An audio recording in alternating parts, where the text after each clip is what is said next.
ಎಲ್ಲರಿಗೂ ನಮಸ್ಕಾರ. ಆತ್ಮೀಯ ವೀಕ್ಷಕ ಬಂಧುಗಳೇ, ನಮ್ಮ ಕೈಯಲ್ಲಿ ನಮ್ಮ ಆರೋಗ್ಯ ಎಂಬ ಶೀರ್ಷಿಕೆ ಅಡಿಯಲ್ಲಿ ನಾವು ಈ ವಾರ ಮಾಸ್ಕ್ ಇಲ್ಲ ಮಾತಿಲ್ಲ, ನೋ ಮಾಸ್ಕ್ ನೋ ಟಾಕ್ ಅನ್ನುವ ಒಂದು ಅಭಿಯಾನವನ್ನ ಪ್ರಾರಂಭಿಸಿ ನಾವು ಈ ಒಂದು ಕಾರ್ಯಕ್ರಮವನ್ನ ಮುನ್ನಡೆಸುತ್ತಿದ್ದೇವೆ. ಈ ಕೋವಿಡ್-19 ಎರಡನೇ ಅಲೆಯ ಈ ದುರಿತ ಕಾಲದಲ್ಲಿ ಜನರಿಗೆ ಒಂದು ವೈಜ್ಞಾನಿಕವಾದಂತಹ ಸತ್ಯವಾದಂತಹ ಮಾಹಿತಿ ಸಿಗಬೇಕು, ಅವರಿಗೆ ಧೈರ್ಯ ಮತ್ತು ಉತ್ತಮವಾದಂತಹ ಒಂದು ಜ್ಞಾನ ಸಿಗಬೇಕು ಅನ್ನೋ ಕಾರಣಕ್ಕಾಗಿ ಈ ಕಾರ್ಯಕ್ರಮವನ್ನು ನಾವು 3 ಸಂಸ್ಥೆಗಳ ಒಂದು ಸಹಯೋಗದಲ್ಲಿ ಪ್ರಾರಂಭ ಮಾಡಿದ್ದೇವೆ.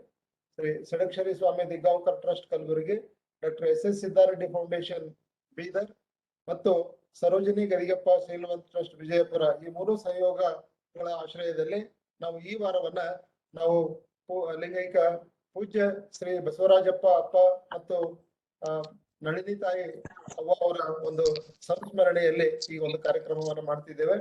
ಇವತ್ತು ನಮ್ಮ ಜೊತೆಗಿದ್ದಾರೆ ಕಲಬುರಗಿಯ ಅತ್ಯಂತ ಪ್ರತಿಷ್ಠಿತ ವೈದ್ಯರಾಗಿರ್ತಕ್ಕಂತಹ ಡಾಕ್ಟರ್ ಸಂಗ್ರಾಮ್ ಬಿರಾದರ್ ಸರ್ ಅವರು. ಡಾಕ್ಟರ್ ಸಂಗ್ರಾಮ್ ಬಿರಾದರ್ ಸರ್ ಅವರು MR ಮೆಡಿಕಲ್ ಕಾಲೇಜಿನ ಮೆಡಿಸಿನ್ ವಿಭಾಗದಲ್ಲಿ ಪ್ರಾಧ್ಯಾಪಕರಾಗಿದ್ದು ಅವರು ಕನ್ಸಲ್ಟಿಂಗ್ ಫಿಸಿಷಿಯನ್ ಆಗಿದ್ದಾರೆ.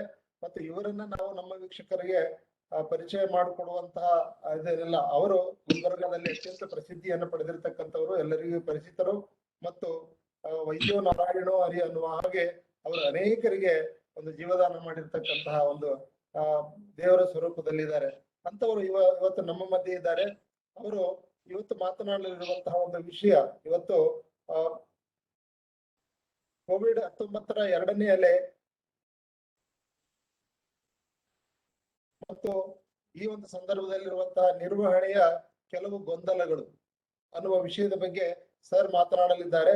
ಅವರಿಗೆ ಈ 3 ಸಂಸ್ಥೆಗಳ ಪರವಾಗಿ ಮತ್ತು ವಿಶೇಷವಾಗಿ ಎಲ್ಲಾ ವೀಕ್ಷಕರ ಪರವಾಗಿ ಈ ಕಾರ್ಯಕ್ರಮಕ್ಕೆ ಹೃತ್ಪೂರ್ವಕ ಸ್ವಾಗತವನ್ನ ಕೋರುತ್ತೇನೆ. ಸರ್, ಸ್ವಾಗತ. ಈ ಕಾರ್ಯಕ್ರಮಕ್ಕೆ ತಮಗೆ ಹೃತ್ಪೂರ್ವಕವಾದಂತಹ ಸ್ವಾಗತ.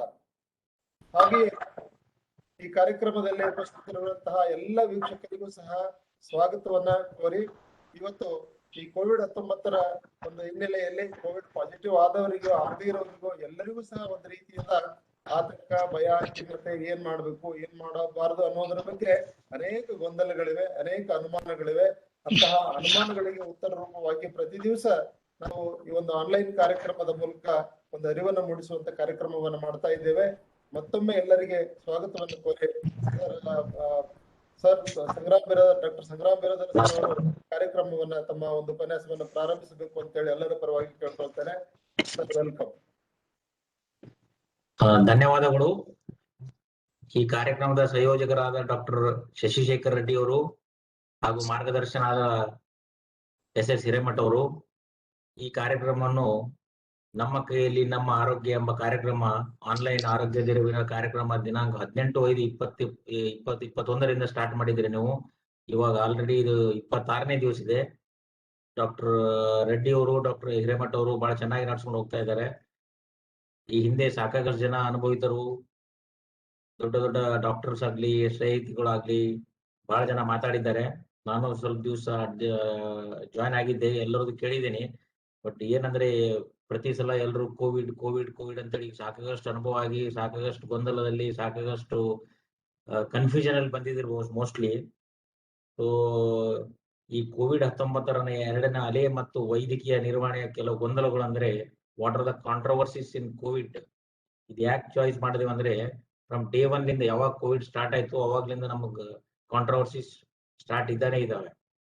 ಸೊ ಈ ಸಹಯೋಗದ 3 ಟ್ರಸ್ಟ್ ನ Shadakshari Swami Diggaonkar trust, SS Siddareddy foundation Bidar, Sarojini Gadigeppa Sheelavant trust, all ಈ 3 ಟ್ರಸ್ಟ್ಗಳು ವತಿಯಿಂದ ಸಂಯೋಜಕರಾದ ಶಶಿಶೇಖರ್ ರೆಡ್ಡಿ ಅವರು, ಹಿರೇಮಠರು ಬಹಳ ಒಳ್ಳೆ ಕೆಲಸ ಮಾಡ್ತಾ ಇದ್ದಾರೆ. ಹೀಗೆ ಮುಂದೆ ಕಂಟಿನ್ಯೂ ಮಾಡ್ಲಿ. ಹಾಗೂ ನನಗೆ ಇವತ್ತಿನ ದಿವಸ ಮಾತಾಡ್ಲಿಕ್ಕೆ ಅವಕಾಶ ಮಾಡಿಕೊಟ್ಟಿದ್ದಕ್ಕಾಗಿ 3 ಸಂಸ್ಥೆಗಳ ಪರವಾಗಿ, ಶಶಿಧರ್ ರೆಡ್ಡಿ ಅವರ ಪರವಾಗಿ, ಹಿರೇಮಠ ಅವರಿಗೆ ನಾನು ಅಭಿನಂದನೆಗಳು ಸಲ್ಲಿಸ್ತೇನೆ. ಈ ಕಾಂಟ್ರವರ್ಸಿಸ್ ಅಂದ್ರೆ ನಿರ್ವಹಣೆಯ ಕೆಲವು ಗೊಂದಲಗಳು ಅಂದ್ರೆ, ನಾವು ಫಸ್ಟ್ ಡೇ ಸ್ಟಾರ್ಟ್ ಆಯ್ತು, ವುಹಾನ್ ನಲ್ಲಿ ಸ್ಟಾರ್ಟ್ ಆಯ್ತು ಕೊರೋನಾ ವೈರಸ್ ಅಂತ ಹೇಳುದು.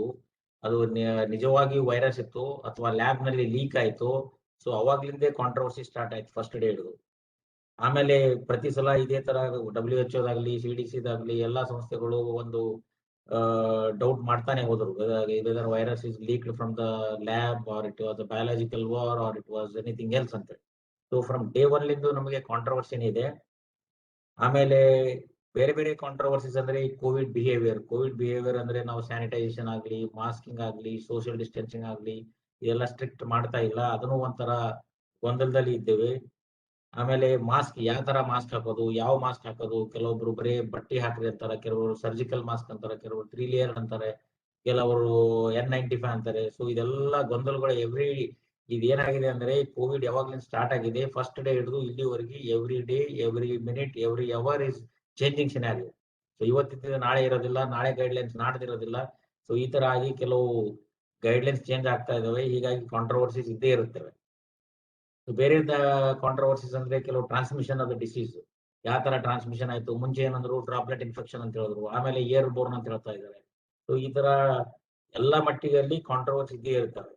ಅಥವಾ ಟ್ರೀಟ್ಮೆಂಟ್ ಹಾಸ್ಪಿಟಲ್ ನಲ್ಲಿ ಕೆಲವು ಡ್ರಗ್ಸ್ ಮುಂಚೆ HCQ ಹೈಡ್ರಾಕ್ಸಿಕ್ಲೋರೋಕ್ವಿನ್ ಡ್ರಗ್ಸ್ ಕುಡಿ ಅಂತ ಹೇಳಿದ್ರು, ಆಮೇಲೆ US ದವರು ಇದೆಲ್ಲ ಸ್ಟಡಿ ಮಾಡಿ ಇದೆಲ್ಲ ಉಪಯೋಗ ಇಲ್ಲ ಅಂತ ಹೇಳಿದ್ರು. ಆಮೇಲೆ ಕೆಲವು ಟ್ಯಾಬ್ಲೆಟ್ ಈಗ ಐವರ್ಮೆಕ್ಟಿನ್ ಮುಂಚೆ ಕೊಡು ಅಂತ ಹೇಳಿದ್ರು, ಇವಾಗ ಅದನ್ನು ಕಾಂಟ್ರವರ್ಸಿ ಅಂತ ಹೇಳ್ತಾ ಇದಾರೆ. ಇಂಜೆಕ್ಷನ್ ರೆಮ್ಡೆಸಿವಿರ್ ಮುಂಚೆ ಕೊಟ್ಟರು, ಈಗೆಲ್ಲ ನೋಡ್ತಾ ಇದ್ರಿ ರೆಮ್ಡೆಸಿವಿರ್ ಸಿಗ್ತಾ ಇಲ್ಲ. ಆದ್ರೂ ಈಗ WHO ದವರು ರೆಮ್ಡೆಸಿವಿರ್ ಔಟ್ ಆಫ್ ಬಾಕ್ಸ್ ಅಂತ ಹೇಳಿ ತೆಗೆದುಬಿಟ್ಟಿದ್ದಾರೆ. ಅಥವಾ ಸ್ಟಿರಾಯ್ಡ್ ಟ್ರೀಟ್ಮೆಂಟ್ ಆಗಲಿ, ಸ್ಟಿರಾಯ್ಡ್ ನಲ್ಲಿ ಮೆಥಲ್ ಪ್ರೆಡ್ನಿಸೋನ್ ಕೊಡೋದು ಅಥವಾ ಡೆಕ್ಸಾಮೆಥಾಸೋನ್ ಕೊಡೋದು, ಅದನ್ನು ಎಲ್ಲ ಕಾಂಟ್ರವರ್ಸಿನೇ ಇದೆ. ಅಥವಾ ಕೆಲವು ಆಕ್ಸಿಜನ್ ಯಾವಾಗ ಕೊಡೋದು, HFNC ಯಾವಾಗ ಹಾಕೋದು, ವೆಂಟಿಲೇಟರ್ ಪೇಷಂಟ್ ಮೇಲೆ ಯಾವಾಗ ಹಾಕೋದು, ಪ್ರೋನ್ ವೆಂಟಿಲೇಷನ್ ಯಾವಾಗ ಮಾಡೋದು. ಸೊ ಈ ತರ ಟ್ರೀಟ್ಮೆಂಟ್ ಅಲ್ಲಿ, ಪ್ಯಾಥೋಜೆನಿಸಿಸ್ ಅಲ್ಲಿ, ನಡವಳಿಕೆಯಲ್ಲಿ, ಒರಿಜಿನ್ ಆಫ್ ವೈರಸ್ ನಲ್ಲಿ ಎಲ್ಲಾ ಲೆವೆಲ್ ನಲ್ಲೂ ಕಾಂಟ್ರವರ್ಸಿಸ್ ಇವಾಗ್ಲೂ ಇದ್ದೇ ಇದೆ. ನಾವೇನ್ ಇವಾಗ ಅಂದ್ರೆ ಯಾವ ತರ ಫೇಸ್ ಮಾಡ್ತಾ ಇದ್ದೇವೆ, ಯಾವ ತರ ರೋಗಿ ಬರ್ತಾ ಇದಾರೆ, ಪೇಷಂಟ್ ಸೆಂಟ್ರಿಕ್ ಅಪ್ರೋಚ್ ಅಂದ್ರೆ ನಮ್ಮ ಎದುರು ಯಾವ ಪೇಷಂಟ್ ಇದೆ, ಯಾವ ತರ ಇದೆ, ಅವನಿಗೆ ಯಾವ ತರ ಟ್ರೀಟ್ಮೆಂಟ್ ಮಾಡ್ಬೇಕು ನೋಡ್ತಾನೆ ಹೋಗ್ಬೇಕಾಗತ್ತೆ. ಸೊ ಗೈಡ್ಲೈನ್ಸ್ ಚೇಂಜ್ ಆಗ್ತಾನೆ ಇದಾವೆ, ಎವ್ರಿ ಡೇ ನ್ಯೂ ಗೈಡ್ಲೈನ್ಸ್ ಬರ್ತಾ ಇದಾವೆ. ಗೌರ್ಮೆಂಟ್ ದಾಗ್ಲಿ, ಪ್ರೈವೇಟ್ ದಾಗ್ಲಿ, NGOs ದಾಗ್ಲಿ ಗೈಡ್ಲೈನ್ಸ್ ಚೇಂಜ್ ಆಗ್ತಾನೆ ಇದಾವೆ. ಸೊ ಆಂಟಿಕೋಗುಲೆನ್ಸ್ ಆಗ್ಲಿ, ಕೆಲವು ಇವಾಗ ಫಂಗಸ್ ಮೇಲೆ ಬರ್ತಾ ಇದೆ. ಸೊ ಈ ತರ ಎವ್ರಿ ಡೇ ಕಾಂಟ್ರವರ್ಸಿಸ್ ಇದಾವೆ. ಸೊ ನಾವು ಆದಷ್ಟು ಮಟ್ಟಿಗೆ ಮಿನಿಮೈಸ್ ಆಗಿ ಇನ್ಫ್ಯಾಕ್ಟ್ ಹಾರ್ಮ್ ಮಾಡೋದಿದ್ರು ಅಟ್ಲೀಸ್ಟ್ ಪೇಷಂಟ್ಗೆ ಹೆಲ್ಪ್ ಆಗೋ ರೀತಿಯಿಂದ ನಾವು ಟ್ರೀಟ್ಮೆಂಟ್ ಮಾಡ್ತಕ್ಕದ್ದು. ಸೊ ಆ ದೃಷ್ಟಿಯಿಂದ ಕೆಲವು ಪಾಯಿಂಟ್ ಅನ್ನು ನಾವು ಗಮನಕ್ಕೆ ತಂದು ಶೇರ್ ಮಾಡ್ತಾ ಇದ್ದೀನಿ ನಾನು.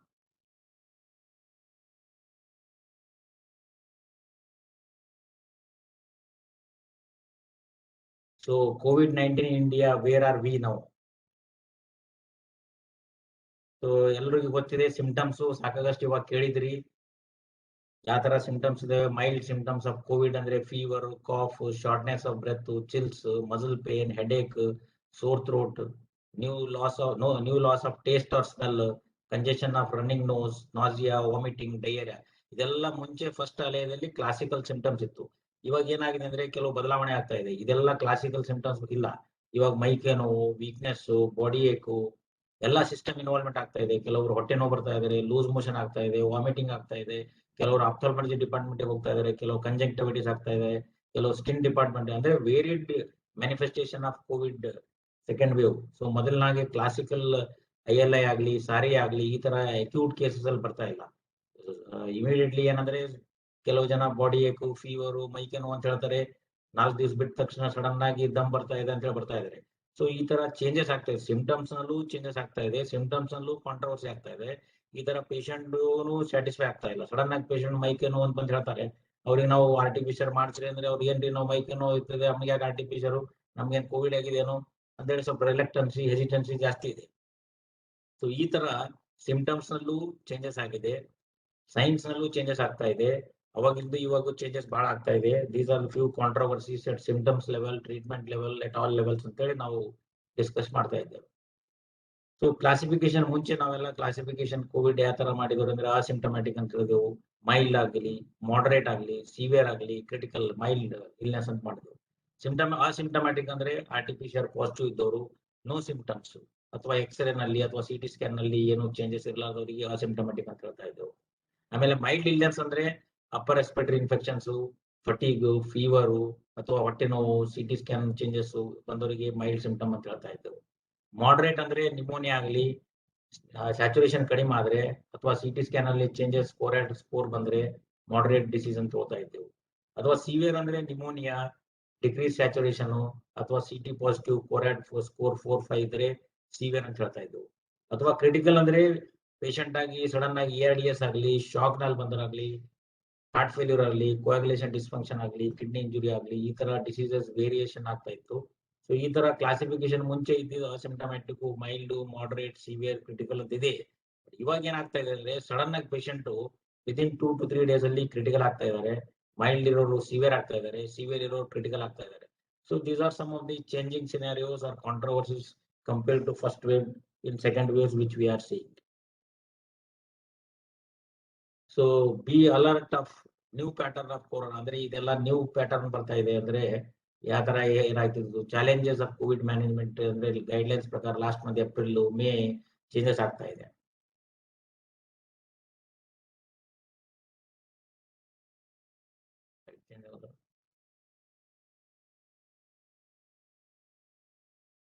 ಸೊ ಕರೆಂಟ್ ಸ್ಟ್ರೇನ್ಸ್ ಅಂದ್ರೆ ಇವಾಗ ಯಾವ ತರ ಮ್ಯೂಟೇಶನ್ ಆಯ್ತಾ ಇದೆ ವೈರಸ್, ಮುಂಚೆ ಆಗಿದ್ದು ಬೇರೆ ಇತ್ತು, ಇವಾಗ ಚೇಂಜಸ್ ಆಗಿದೆ. ವೇರಿಯಂಟ್ ಸ್ಟ್ರೇನ್ ಯಾವ ತರ ಸ್ಟ್ರೇನ್ಸ್ ಇದಾವೆ, current COVID-19 cases may be mixture of various strains ಅಂತೆ. ಅಂದ್ರೆ SARS-CoV-2 ಮೊದಲೇ UK ಸ್ಟ್ರೇನ್ ಇದೆನಾ, ಸೌತ್ ಆಫ್ರಿಕಾ ಸ್ಟ್ರೇನ್ ಇದೆನಾ, ಬ್ರೆಜಿಲ್ ಸ್ಟ್ರೇನ್ ಇದೆನಾ. So these are some of the changes, mutation ಆಗಿ ಚೇಂಜಸ್ ಆಗ್ತಾ ಇದೆ. ಮೊದಲಿನ ಅಲೆ ಇದು ಬೇರೆ ಇತ್ತು, ಇವಾಗಿನ ಅಲೆ ಬೇರೆ ಇದೆ. ಸೊ ಮ್ಯೂಟೇಟ್, ಯಾಕಂದ್ರೆ ನಾರ್ಮಲ್ ಆಗಿ ಯಾವುದೇ ವೈರಸ್ ಮ್ಯೂಟೇಶನ್ ಆಗೋದು normal. So second time, third time, fourth time mutation ಆಗ್ತಾನೆ ಇರುತ್ತೆ. ಸೊ ಚೇಂಜಸ್ ಆಗ್ತಾನೆ ಇರ್ತದೆ. ಸೊ RT-PCR ನಲ್ಲಿ ಪಾಸಿಟಿವ್ ಬರ್ಬೋದು ಅಥವಾ ಬರ್ಲಾರ್ದೇ ಇರ್ಬೋದು. ಬಟ್ ಈಗ ನಾವು ಕಾಮನ್ ಆಗಿ ಚೇಂಜಸ್ ಯಾವ ತರ ಆಗಿದೆ ಅಂದ್ರೆ UK ಸ್ಟ್ರೇನ್ ಅಂತ ಹೇಳ್ತಾ ಇದ್ದೇವೆ, ಅಥವಾ ಸೌತ್ ಆಫ್ರಿಕಾ ಸ್ಟ್ರೇನ್ ಆಗಲಿ, ಬ್ರೆಜಿಲಿಯನ್ ಸ್ಟ್ರೇನ್ ಆಗಲಿ. These are the few strains which are changing in this current scenario ಅಂತ ಹೇಳ್ತಾ ಇದ್ದೇವೆ. How variant strain cases differ from first wave, ಮುಂಚೆ ಇವಾಗ ಏನ್ ವ್ಯತ್ಯಾಸ ಇದೆ. New strain virus strain having 2 mutations, ಅಂದ್ರೆ ಈಗ ಆಲ್ರೆಡಿ ಸೆಕೆಂಡ್ ಮ್ಯೂಟೇಷನ್ ಆಗ್ತಾ ಇದೆ, ಥರ್ಡ್ ಮ್ಯೂಟೇಷನ್ ಆಗ್ತಾ ಇದೆ. ಆಮೇಲೆ infectious and has potential to skip developed either by natural infection or vaccination, ಅಂದ್ರೆ ಕೆಲವು ವ್ಯಾಕ್ಸಿನ್ ತಗೊಂಡಿದ ಮೇಲೂ ಇನ್ಫೆಕ್ಷನ್ ಆಗ್ತಾ ಇದೆ. ಸೊ ಇದೆಲ್ಲ ನಾರ್ಮಲ್ ಆಗೋದು ಚಾನ್ಸಸ್ ಇದ್ದೇ ಇರುತ್ತೆ, because these are things which are going to happen normally in natural course of any of the virus illnesses. Mutation ಆಗ್ತವೆ, ವ್ಯಾಕ್ಸಿನೇಷನ್ ತಗೊಂಡಿದ್ರು ರೀಇನ್ಫೆಕ್ಷನ್ ಆಗ್ತಾ ಇರ್ತವೆ. So these are some of the changes which are going to occur. So that's why it is not uncommon to see reinfection cases and cases among vaccinated people. ಈ ಸಾಕಷ್ಟು ಜನ ನಾವು first dose ತಗೊಂಡು positive ಆಯ್ತು, ಮತ್ತೆ ತಗೊಳ್ಬೇಕು ವಿಶ್ವಾಸ ಇಲ್ಲ. ಸೆಕೆಂಡ್ ಡೋಸ್ ತಗೊಂಡಿದ್ರು ಸಾಕಷ್ಟು ಜನ ಪಾಸಿಟಿವ್ ಬರ್ತಾ ಇದ್ದಾರೆ, ಡಾಕ್ಟರ್ಸ್ ಆಗ್ಲಿ, ನರ್ಸಿಂಗ್ ಆಗ್ಲಿ, ವಾರಿಯರ್ಸ್ ಆಗ್ಲಿ. ಸೊ ಯಾಕೆ ವ್ಯಾಕ್ಸಿನ್ ತಗೋಬೇಕು, ಅದ್ರ ಮೇಲೆ ವಿಶ್ವಾಸ ಬಹಳ ಕಡಿಮೆ ಆಗ್ತಾ ಇದೆ. ಸೊ ಆದ್ರೂ ಪರ್ಸೆಂಟೇಜ್ ಆಫ್ ರೀಇನ್ಫೆಕ್ಷನ್ ಆಗಲಿ, ಸಿವಿಯರಿಟಿ ಆಫ್ ದ ಡಿಸೀಸ್ ಆಗಲಿ ಕಡಿಮೆ ಇದೆ. ಅದಕ್ಕೋಸ್ಕರ ವ್ಯಾಕ್ಸಿನೇಷನ್ ಕಂಪಲ್ಸರಿ ತಗೊಳ್ಳೇಬೇಕಂತೇಳಿ ಎಲ್ಲರೂ ಹೇಳ್ತಾ ಇದ್ದಾರೆ. ಈಗ ಸೇಲಿಯಂಟ್ ಅಬ್ಸರ್ವೇಷನ್ಸ್ ಏನ್ ಮುಂಚೆಗೆ ಇವಾಗ ಏನ್ ಚೇಂಜಸ್ ನೋಡಿದ್ದೇವೆ ನಾವು ಅಂದ್ರೆ ಏಜ್ ಪ್ಯಾಟರ್ನ್. ಫಸ್ಟ್ ವೇವ್ ಅಲ್ಲಿ ಕಾಮನ್ಲಿ ಮೇನ್ ಅಂದ್ರೆ elderly people were infected in the first waves. ಇವಾಗ ಏನಾಗಿದೆ, ಏಜ್ ಶಿಫ್ಟ್ ಆಗಿದೆ. Shifting in the age group of critical patients toward young people. Younger patients not only getting infected but regularly admissions ಆಗೋದು young patients ಅಲ್ಲಿ second wave ನಲ್ಲಿ ಜಾಸ್ತಿ ಆಗ್ತಾ ಇದೆ. ಇನ್ನೊಂದು ಚೇಂಜಸ್ ಏನ್ ನೋಡಿದ್ದೇವೆ ಅಂದ್ರೆ ಬೈಪಾಸಿಂಗ್ RT-PCR. ಸಾಕಷ್ಟು ಜನ RT-PCR ನಾವು ಅಡ್ವೈಸ್ ಮಾಡ್ತಾ ಇದ್ದೇವೆ, RT-PCR ನೆಗೆಟಿವ್ ಇದೆ, ಪೇಷಂಟ್ಸ್ ನಮ್ಗೆ ನೆಗೆಟಿವ್ ಇದೆ, ಕೋವಿಡ್ ಇಲ್ಲ ಅಂತ ಹೇಳ್ತಾ ಇದ್ದೇವೆ. But CT scan is showing lot of infection. So acceptance ಈ ತರ ಡಿಫಿಕಲ್ಟ್ ಆಗ್ತಾ ಇದೆ. ಸೊ RT-PCR ನೆಗೆಟಿವ್ ಬರ್ತಾ ಇದೆ. ಮುಂಚೆ ಬಹಳ 80 to 90% ಪಾಸಿಟಿವ್ ಬರ್ತಾ ಇತ್ತು, ಇವಾಗ ಓನ್ಲಿ 60% ಸೆನ್ಸಿಟಿವಿಟಿ RT-PCR ಆಗಿದೆ ಸೆಕೆಂಡ್ ವೇವ್ ಅಲ್ಲಿ. ಆಮೇಲೆ 3 ಥ್ರಾಂಬೋಟಿಕ್ ಕಾಂಪ್ಲಿಕೇಶನ್ಸ್ ಇವಾಗ ಸಡನ್ ಆಗಿ ನೀವು ಕೇಳ್ತಾ ಇರ್ಬೋದು. ಡೆತ್ ರೇಟ್ ಬಹಳ ಆಗಿದೆ, ಯಾಕಂದ್ರೆ ಸಡನ್ ಆಗಿ ಹಾರ್ಟ್ ಅಟ್ಯಾಕ್ ಆಗ್ತಾ ಇದಾವೆ, ಸ್ಟ್ರೋಕ್ ಆಗ್ತವೆ. ಬಿಕಾಸ್ ಏನಿದೆ ಅಂದ್ರೆ main complications of covid is thrombotic complication, ಅಂದ್ರೆ ರಕ್ತ ಹೆಪ್ಪುಗಟ್ಟೋದು. ಇವಾಗ ಸಾಕಷ್ಟು ಸ್ಪೀಕರ್ಸ್ ಹಿಂದೆ ಎಲ್ಲಾ ತರ ಡಿಸ್ಕಷನ್ ಮಾಡಿದ್ದಾರೆ. ಡಾಕ್ಟರ್ ವಿಜಯಲಕ್ಷ್ಮಿ ಬಾಳ್ಕುಂದ್ರಿ ಅವರು, ಅಲ್ಶೆಟ್ಟಿ ಅವರು, ಸೋ ಮೆನಿ ಫಿಸಿಷಿಯನ್ಸ್ ಎಲ್ಲ ಮಾತಾಡಿದ್ದಾರೆ. Complication management cause for Covid ಏನಿದೆ ಮೇನ್ಲಿ ಅಂದ್ರೆ ಥ್ರಾಂಬೋಟಿಕ್ ಕಾಂಪ್ಲಿಕೇಶನ್ಸ್. ಸಡನ್ ಆಗಿ ರಕ್ತ ಹೆಪ್ಪುಗಟ್ಟಬಹುದು, ಎಲ್ಲಿ ಬ್ರೇನ್ ಅಲ್ಲಿ ಹೆಪ್ಪುಗಟ್ಟಿದ್ರೆ ಸ್ಟ್ರೋಕ್ ಆಗ್ಬೋದು. ಬಟ್ ನಮಗೆ ಇಂಪಾರ್ಟೆಂಟ್ ಇರೋದಂದ್ರೆ ಕಾರ್ಡಿಯಕ್. ಸಡನ್ ಆಗಿ ಯಾಕೆ ಅರೆಸ್ಟ್ ಆಗ್ತಾ ಇದೆ ಅಂದ್ರೆ ಪಲ್ಮನರಿ ಎಂಬೋಲಿಸಮ್ ಆಗ್ತಾ ಇದೆ, ಕಾರ್ಡಿಯಕ್ ಅರೆಸ್ಟ್ ಆಗ್ತಾ ಇದೆ. So that is the main cause for complications, because SARS-CoV-2 is more thrombotic complications ಅಂತ ಹೇಳಿ. So no one is a superhero after 2 doses of vaccination. ಅಂದ್ರೆ ನಾವು 2 ವ್ಯಾಕ್ಸಿನ್ ತಗೊಂಡಿದ್ದೆವು. ಅಫ್ಕೋರ್ಸ್ ಈಗ ಅಮೆರಿಕದವರು US ಅವರು ಹೇಳ್ತಾ ಇದ್ದಾರೆ ಮಾಸ್ಕ್ ಬೇಡ ನಮಗೆ, ಸೆಕೆಂಡ್ ಡೋಸ್ ವ್ಯಾಕ್ಸಿನೇಷನ್ ತಗೊಂಡಿದ್ದೆವು. But there vaccine coverage potency ಅದು ಫೈಸರ್ದು ಜಾಸ್ತಿ ಇದೆ. ಸೊ ಅವ್ರು ಮಾಸ್ಕ್ ಹಾಕೋದಿಲ್ಲ, ಪೊಟೆನ್ಸಿ ಜಾಸ್ತಿ ಇದೆ. ಬಟ್ ನಾವು ಇವಾಗ ಸೆಕೆಂಡ್ ಡೋಸ್ ತಗೊಂಡಿದ್ರು ಕೂಡ ಸೂಪರ್ ಹೀರೋ ಅಂತ ಹೇಳಕ್ ಆಗೋದಿಲ್ಲ. We have to take precautions. We have our COVID behaviour, appropriate behaviour ಮುಂಚೆ ತರ ಫಾಲೋ ಮಾಡಲೇಬೇಕು. SMS ಅಂತ ನಾವು ಹೇಳ್ತೀವಿ, ಸೋಷಿಯಲ್ ಡಿಸ್ಟೆನ್ಸಿಂಗ್ ಆಗಲಿ, ಮಾಸ್ಕಿಂಗ್ ಆಗಲಿ, ಸ್ಯಾನಿಟೈಸೇಷನ್ ಕಂಪಲ್ಸರಿ ಮಾಡಲೇಬೇಕು. ಸೊ ವ್ಯಾಕ್ಸಿನ್ ತಗೊಂಡಿದ್ರೆ ನಾವು 2 ಡೋಸ್ ತಗೊಂಡಿದ್ದೆವು, ನಾವು ಹೀರೋ ಇದ್ದೆವು, ಮಾಸ್ಕ್ ಹಾಕೋದಿಲ್ಲ ಅಂತೇಳಿ ಫ್ರೀ ಆಗಿ ತಿರುಗಾಡಕ್ ಆಗೋದಿಲ್ಲ. ಅಪ್ರೋಪ್ರಿಯೇಟ್ ಬಿಹೇವಿಯರ್ ನಾವು ಫಾಲೋ ಮಾಡಲೇಬೇಕು. Because patients are getting admitted to the hospital after 2 doses of vaccine also. Disease is most cases is asymptomatic. ಯಾಕಂದ್ರೆ ಸ್ವಲ್ಪ ಮೈಲ್ಡ್ ಸಿಂಪ್ಟಮ್ ಇರುತ್ತೆ, ಬಂದ್ರೂ ಕೂಡ moderate with high CT value ಇರುತ್ತೆ.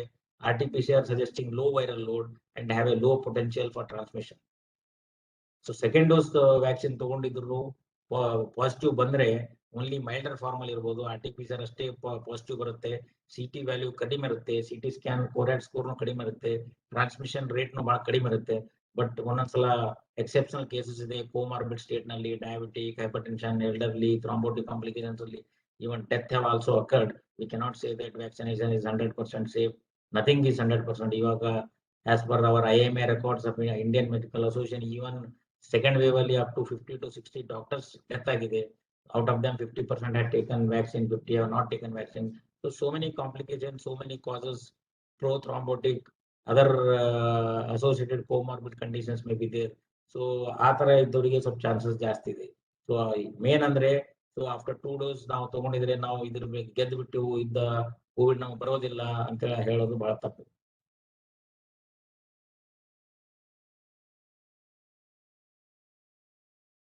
ಇನ್ನೊಂದು ಏನ್ ಜಾಸ್ತಿ ನಾವು ಕಂಡು ಬರ್ತಾ ಇದೆ ಅಂದ್ರೆ, high society is affected more. These are all only observation studies. ಕೆಲವು ಮುಂಬೈ ಆಗಲಿ, ಡೆಲ್ಲಿಯಲ್ಲಾಗಲಿ ಲೋ ಸೋಶಿಯೋ ಎಕನಾಮಿಕ್ ಬರ್ತಾ ಇಲ್ಲ, ಹೈ ಸೋಶಿಯೋ ಎಕನಾಮಿಕ್ ಬರ್ತಾ ಇದೆ ಅಂತಂದ್ರೆ, these are only observation studies, to some extent documentation in the literature.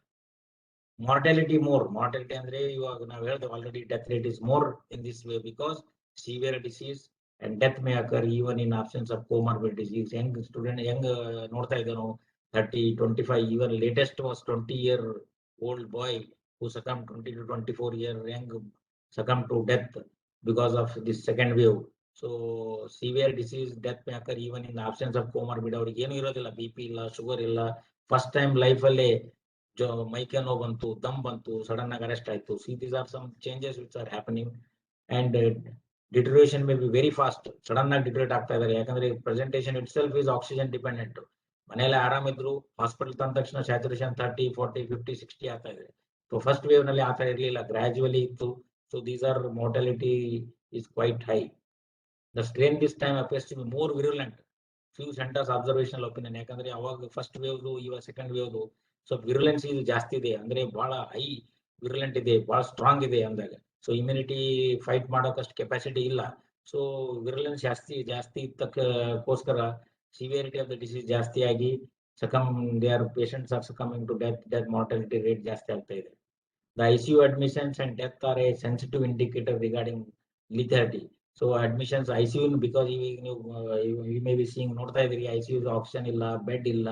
So non availability of the bed itself will speak that disease is quite horrifying, quite severe, death rate is quite high.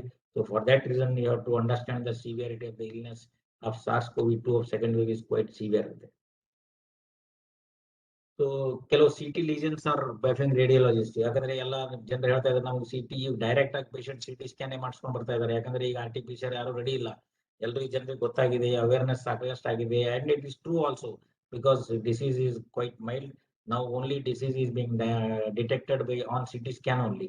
But only thing is overreading, overscoring of CT scan, misutilization of CT scan ಜಾಸ್ತಿ ಆಗ್ತಾ ಇದೆ and requirement ಜಾಸ್ತಿ ಆಗ್ತಾ ಇದೆ. ಅದಕ್ಕೆ government of Karnataka ಆಗಲಿ, government of India ಆಗಲಿ ಇದಕ್ಕೆ ಕ್ಯಾಪಿಂಗ್ ಮಾಡಿದ್ದಾರೆ, ರೇಟ್ ಕಡಿಮೆ ಮಾಡ್ತಾ ಇದ್ದಾರೆ. X-ray chest, CT scan, because it is early to pick up.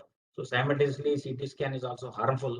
Unnecessarily radiation, ಒಂದ್ CT ಸ್ಕ್ಯಾನ್ ಮಾಡಿದ್ರೆ 200, 300 ಎಕ್ಸ್ರೇ ನಾವು ಮಾಡಿದಕ್ಕೋಸ್ಕರ ಆಗ್ತಾ ಇದೆ. ಸೊ ಅದಕ್ಕೆ ಅನ್ನೆಸರ್ಲಿ CT ಸ್ಕ್ಯಾನ್. ಆಮೇಲೆ ಇನ್ನೊಂದು ಏನಾಗ್ತಾ ಅಂದ್ರೆ, ಇಮಿಡಿಯೇಟ್ಲಿ ಫಸ್ಟ್ ಡೇನೆ ಪೇಷಂಟ್ ಹೋಗಿ CT ಸ್ಕ್ಯಾನ್ ಮಾಡಿಸ್ತಾರೆ. ಫಸ್ಟ್ ವೀಕ್ ಅಲ್ಲಿ CT ಸ್ಕ್ಯಾನ್ ಏನ್ ರೋಲ್ ಇಲ್ಲ. Usually after 5 days, 4-5 days CT scan ಅಲ್ಲಿ ಇರ್ತೇವೆ. ಅಥವಾ ಯಾವಾಗ ಪೇಷಂಟ್ ಸಿವಿಯರ್ ಆಗಿ ಸಿಂಪ್ಟಮ್ ಬಂದ್ರೆ that time it is ideal to get a CT scan. But ಇವಾಗ ಏನಾಗ್ತಾ ಇದೆ, ಜನರು RT-PCR ಕೊಡ್ತಾರೆ, CT ಸ್ಕ್ಯಾನ್ ಎರಡು ಒಟ್ಟಿಗೆ ಮಾಡ್ಕೊಂಡು ಬರ್ತಾ ಇದ್ದಾರೆ. So there little discrepancies and those things are quite common. The worrisome thing is that 0% of cases CT lesions are far more, and the CT lesions more diffuse suggestive of ARDS, but ಯಾರಿಗೆ CT scan ಮಾಡಿಸ್ತಾ ಇದ್ದವ್ರೆ ಅವ್ರ severity ಜಾಸ್ತಿ ಇದೆ. Suddenly presenting in 80-90% of the lung involvement is quite severe compared to the earlier ಏನಿತ್ತು gradually first week, second week, third week ಈ ತರ ಇತ್ತು. This time what is happening in first CT itself is showing 80-90% of the lesion. That speaks that how severe the disease is. This is an observational, personally communicated data from few centers like Maharashtra, Gujarat. They are all observation studies, not in 100% to say that all CT scan with high lesions are COVID only. So what is new? In 2020, speculations were being made that SARS-CoV-2 was spreading more in cold, cozy days as in Italy. However, by 2021, now everyone we are seeing that showing no favorite weather, because now we are seeing now ನೋಡ್ತಾ ಇದೆ even base Gulbarga ಬೇಸಿಗೆ ಕಾಲ ಎಲ್ಲ ಡೆಲ್ಲಿನಲ್ಲಿ quite hot. So earlier strategy of cold climate favoring SARS-CoV-2 has been changed now to even there is no differentiation between the climate or anything. So this is one of the important changing scenario which is happening. And regarding surface transmission, ಮುಂಚೆ ಏನಿತ್ತು droplet infection ಅಲ್ಲಿ transmit ಆಗ್ತಾ ಇದೆ, surface infection ಅಂತ ಹೇಳ್ತಾ ಇದ್ದೆವು. So surface transmission of virus is no more a threat now. Not much emphasis on surface distribution needed because airborne is more ಅಂತ ಹೇಳ್ತಾ ಇದೆ. So everything is changing from day by day, everything from first wave, second wave. We don't know how third wave also behaves. So these are some of the controversies. We have to get adjusted. We have to update ourselves. We should be aware of all the things and treat accordingly and manage the patients accordingly. So now possible air transmission remains more of a theory, with most of the physicians reverting to use nebulizers, BiPAP and other aerosol generating procedures with due precautions. So ಮುಂಚೆ ನಾವು nebulization ಆಗಲಿ ಅದು ಆಗಲಿ ಬ್ಯಾಡ್ ಅಂತ ಹೇಳ್ತಾ ಇದ್ದೇವೆ, ಯಾಕಂದ್ರೆ airborne ಇದೆ, ಸಿವಿಯಾರಿಟಿ ಟ್ರಾನ್ಸ್ಮಿಷನ್ ಆಗ್ತಾ ಇದೆ ಅಂತ. ಬಟ್ ನಾವು ಆಫ್ ಲೈಟ್ ಈಗ ಏನಾಗ್ತಾ ಇದೆ, even small dose of steroids in nebuliser ನಲ್ಲಿ ಕೊಡ್ತಾ ಇದ್ದೆವು, BiPAP ಮಿಷನ್ ಹಚ್ತಾ ಇದ್ದೆವು, ಏರೋಸೋಲ್ ಜನರೇಟಿಂಗ್ ಪ್ರೊಸೀಜರ್ಸ್, ಇವಾಗೆಲ್ಲ ಕೆಲವು ಕಾರ್ಡಿಯಾಕ್ಸ್ ಪ್ರೊಸೀಜರ್ಸ್ ಆಗಲಿ, ಅನಾಸ್ಥೆಟಿಕ್ ಪ್ರೊಸೀಜರ್ಸ್ ಆಗಲಿ, ಯಾವುದೇ ಏರೋಸೋಲ್ ಜನರೇಷನ್ ಪ್ರೊಸೀಜರ್ಸ್ ಅವಾಯ್ಡ್ ಮಾಡ್ತಾ ಇದ್ದೆವು ಮುಂಚೆ. But now to some extent we are using because there are changing scenarios. We are able to know that these mutations they have changed and there is a change in the virus mutations. So how to diagnose such cases? Everybody is aware. ಸಾಕಷ್ಟು ಆಗಿದೆ, ಅನುಭವ ಆಗಿದೆ, ಗೊತ್ತಾಗಿದೆ, diagnose ಆಗಿದೆ, ಎಲ್ಲ ಆಗಿದೆ. So clinical features, basic thing is clinical fever, body ache, fatigue, all classical cardinal symptoms of COVID, contact history, transmission history, travel. ಮುಂಚೆ ಏನಿತ್ತು ಸ್ಟಾರ್ಟಿಂಗ್ ಅಲ್ಲಿ travel history only abroad travel ಇತ್ತು. ದೆನ್ ಇಂಟರ್ಸ್ಟೇಟ್ ಟ್ರಾವೆಲ್ ಆಗಲಿ ಅಥವಾ ಕೇರಳದಲ್ಲಿ start ಆಗಿತ್ತು, ಕೇರಳದಿಂದ ಬಂದವರಿಗೆ ಆಗುತ್ತೆ ಅಂತ ಹೇಳ್ತಾ ಇದ್ವು, ಅಥವಾ UK ನಲ್ಲಿ ಬಂದವರಿಗೆ ಅಂತ ಹೇಳ್ತಾ ಇದ್ವು. ಇವಾಗ ಅದೇನಿಲ್ಲ. So everything has been change. Clinical features, serum markers ಅಂದ್ರೆ ಬ್ಲಡ್ ರಿಪೋರ್ಟ್ಸ್ ಅಲ್ಲಿ ನಾವು CRP ಆಗಲಿ, D-dimer ಆಗಲಿ, ಕೆಲವು markers which are going to help. And CT scan of the chest should be done. Diagnosis where clinical suspicion is high if RT-PCR is negative. Even RT-PCR negative ಇದ್ರೂ ಪರವಾಗಿಲ್ಲ, clinical suspicion ಮೈಕೈ ನೋವು ಜಾಸ್ತಿ ಇತ್ತು, CT scan ಇತ್ತು, travel history ಇತ್ತು, contact history ಇತ್ತಂದ್ರೆ that is sufficient to diagnose for COVID and observation and subsequently. ಒಂದೇ ಸ್ಯಾಂಪಲ್ ನೋಡಿ ನಾವು ನೆಗೆಟಿವ್ ಅಂತ ಹೇಳಕ್ ಆಗೋದಿಲ್ಲ. ಇವಾಗ ಚೇಂಜಿಂಗ್ ಆಗ್ತಾ ಇದೆ, ಯಾಕಂದ್ರೆ RT-PCR is 60% only it is picking up. We have to repeat second sample, third sample. Clinically high suspicion idre even third sample also we are getting it done, because 3-4 samples also it may be negative up to 1 month, 2 months, 3 months ವರೆಗೂ ಈ ತರ postpone ಆಗ್ತಾ ಇದೆ. So what is the time is the game changer. Timely, these are the things which are changing nowadays. In the entire management of COVID, it is always important to identify the first day of illness when the patient starts to feel unwell. So day 1 is important. Andre first symptom ಯಾವಾಗ ಬಂತು, last first ಬಂತು, second ಬಂತು, third ಬಂತು, that day is important taken as clinical symptom. ಅಂದ್ರೆ patient sudden ನಾವು ಒಂದ್ ವಾರದಿಂದ ಆಗಿತ್ರಿ, exact ಯಾವಾಗ ಸ್ಟಾರ್ಟ್ ಆಯ್ತು, ಮೈಕೈ ನೋವು ಆಯ್ತಾ, ಜ್ವರ ಬಂತ, ಕೆಮ್ಮು ಬಂತ, ದಮ್ ಬಂತ, ಲೂಸ್ ಮೋಷನ್ ಆಯ್ತಾ, ಹೊಟ್ಟೆ ನೋವು ಆಯ್ತಾ, ಏನ್ ಸಿಂಪ್ಟಮ್ ನೀವು ಫಸ್ಟ್ ಸ್ಟಾರ್ಟ್ ಆಯ್ತು, that is important. And that day we take it as the first day. Depending upon that we will calculate from 1 to 5 days are crucial, 5 to 7 days are very much important, then 9 days they are all crucial. So day of symptom is important. Disease is most transmissible 1 day prior to 3 to 4 days. ಅಂದ್ರೆ first ನಾವು symptom ಬರೋಕ್ಕಿಂತ 1 day before ಅಲ್ಲಿ ಪ್ರೋಡರ್ಮಲ್ symptoms ಅಂತ ನಾವು ಹೇಳ್ತೇವೆ. Patient may be feeling little uneasy, ಮನೇಲಿಂದ ಸ್ವಲ್ಪ ಮೈಕೈ ನೋವು ಆಗ್ತಾ ಇತ್ತು, ಆಮೇಲೆ ಹೆಡೇಕ್ ಆಯ್ತು, ಆಮೇಲೆ ಗಿಡಿನೆಸ್ ಬಂತು, ಆಮೇಲೆ ಫೀವರ್ ಬಂತು. So first day, second day, third day ಆದ್ಮೇಲೆ they will be consulting the family physicians or the private practitioners. So for the initial 2 to 3 days, the patient is likely to have fever because of high replication of the virus. But at this time, innate immunity by macrophages and those things which will be defending. So first day, first 2 to 3 days of the patient is likely because ಯಾವಾಗ symptoms start ಆಗೋದು ಅವಾಗೆ. So those days are very important, and duration of the symptoms, whether it lasted for just 5 minutes, 15 minutes, half a day, 1 day, whole day, 2 to 3 days, they're all important. So these are the things which are changing. Time is the game changer ಅಂತ ನಾವು ಹೇಳ್ತಾ ಇದ್ದೆವು. So ಟೈಮಿಗೆ ಬಹಳ ಮಹತ್ವ ಇದೆ. ಯಾವಾಗ start ಆಯ್ತು, ಹೇಗೆ ಸ್ಟಾರ್ಟ್ ಆಯ್ತು, ಎಷ್ಟು ದಿವಸ ಆಯ್ತು, ಹೇಗೆ ಆಗ್ತಾ ಇತ್ತು, ಯಾವಾಗ ಆಗ್ತಾ ಇತ್ತು. So time is very important nowadays. That is the one which is being thought nowadays.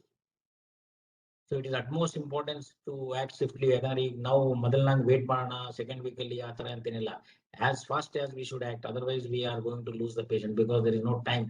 ಯಾವಾಗ ಟೈಮ್ ಇಲ್ಲ, ಯಾವಾಗ ಪೇಷಂಟ್ ಸೀರಿಯಸ್ ಆಗಿ ಬರ್ತಾ ಇದ್ದಾರೆ ಅವಾಗ ಏನು ಮಾಡಕ್ ಆಗ್ತಾ ಇಲ್ಲ. Because you know the consequence. They are not getting the beds, where oxygen is not there, ventilators are not available. So problems ಆಗ್ತವೆ. So timely advice, timely handling the patient, timely treatment of the patient is very important. At most of the current day medications, like medicines, so many medications, timely ನಾವು ಕೊಡಬೇಕಾಗಿರೋದು important ಇದೆ. ಯಾವಾಗ ಕಾರ್ಟಿಕೋಸ್ಟೆರಾಯ್ಡ್ ಕೊಡಬೇಕು, ಯಾವಾಗ ಟೊಸಿಲೋಜುಮಾಬ್ ಕೊಡಬೇಕು. Of course, plasma and all earlier we were giving, that has been removed nowadays. So timely medicine ಕೊಡೋದು, timely advice ಮಾಡೋದು, timely oxygen ಕೊಡೋದು, timely admit ಮಾಡಿ advice ಮಾಡೋದು, that is the game changer which is seen in the second wave. So ನಾವು ಆ time ಕಳೆದ್ರೆ, patient ನಮಗೆ time ಕೊಡ್ಲಿಲ್ಲ ಅಂದ್ರೆ both of us are in trouble. Neither we can treat nor they can get treated. Incubation period ಮುಂಚೆಗಿಂತ ಇವಾಗ ಕಡಿಮೆ ಆಗಿಬಿಟ್ಟಿದೆ. 2 days to 4 days. Current estimates of the incubation period are in the region of 4 to 5 days, because earlier we used to tell 4 days, 5 days, 1 week. So now 2 to 4 days is the shortest duration of the incubation period, which is changed for the second wave. So because these are some of the controversies, first wave to second wave, because earlier now WHO ದವರು ಆ ತರ ಹೇಳಿದ್ರು, CDC ದವರು ಈ ತರ ಹೇಳಿದ್ರು, Karnataka government ಈ ತರ ಹೇಳಿದ್ರು guidelines. So we cannot go by the guidelines. We have to change accordingly. So every day changes, every symptom, every patient is a different patient. So these are some of the things we have to follow in the treatment. Role of CT is just when RT-PCR is negative. Of course, ಈ patient ಕೇಳ್ತಾರೆ ನಾವು negative ಇದೆ ಮತ್ತೆ CT scan ಮಾಡಿಸ್ತೀರಿ, ಆರಾಮಿದ್ದೀನಿ ನಾನು, ಮೈಕೇನೋ ಸ್ವಲ್ಪ ಇದೆ, ದಮ್ ಬರ್ತಾ ಇದೆ, ರಿಲೆಕ್ಟೆನ್ಸಿ ಜಾಸ್ತಿ ಇದೆ, ಹೆಸಿಟೆನ್ಸಿ ಜಾಸ್ತಿ ಇದೆ. But we have to convince them, because RT-PCR negative ಇದ್ರೂ ಕೂಡ CT ಸ್ಕ್ಯಾನ್ ಅಲ್ಲಿ ಬಹಳ ಅರ್ಲಿ ಗೊತ್ತಾಗ್ತಿದೆ. So we have to get, ultimately clinical suspicion is important. ಬರೀ ನಾವು RT-PCR ನೋಡಿ ಟ್ರೀಟ್ಮೆಂಟ್ ಮಾಡೋದಿಲ್ಲ, ಬರೀ CT ಸ್ಕ್ಯಾನ್ ನೋಡಿ ಟ್ರೀಟ್ಮೆಂಟ್ ಮಾಡಲ್ಲ, ಬರೀ ಬ್ಲಡ್ ರಿಪೋರ್ಟ್ಸ್ ನೋಡಿಲ್ಲ. Everything we have to take into together, then we have to treat the patient. So convince ಮಾಡಿ, ಕೆಲವು ಸಲ CT ಮಾಡಲಿಲ್ಲ ಅಂದ್ರೂ ಮಾಡಲೇಬೇಕಾಗುತ್ತೆ, ಕೆಲವು ಸಲ ಬ್ಯಾಡ್ ಅಂತ ಹೇಳ್ಬೇಕಾಗ್ತದೆ, unnecessary. So that is how this wave CT scan has become an important tool for the diagnosis. First wave ನಲ್ಲಿ ಅಷ್ಟು ಇರಲಿಲ್ಲ. So now compulsory CT is one of the important thing to pick up early stages, severity of the disease for treatment aspect and differential diagnosis of the COVID, SARS-CoV-2 and that. So these are some of the films. Though RT-PCR was negative, CT scan was showing the lesions. That means definitely we are right. Our purpose of getting CT scan was worthy. We have to treat such patients. Though patient may or may not follow, but our advice should be that you have to get admitted, you have to get treated. Whether you take treatment or not, it is left to you. ಯಾಕಂದ್ರೆ ನಮ್ಮ ಕೈಲಿ treatment ಕೊಡೋದಾಗಲ್ಲ ಅಂದ್ರೆ at least harm ಮಾಡಬಾರ್ದು. So advice should be correct, patient should be advised correctly, because we don't know when suddenly patients become serious, at that time they are in problem. So ultimate ಏನಂದ್ರೆ RT-PCR negative ಇದ್ರೂ ನಾವು CT scan ಕೆಲವು ಸಂದರ್ಭದಲ್ಲಿ ಮಾಡಿಸಲೇಬೇಕು. CT scan ಯಾವಾಗ ಮಾಡಿಸ್ಬೇಕು ಎಂಬುದು ಬಹಳ important ಇದೆ.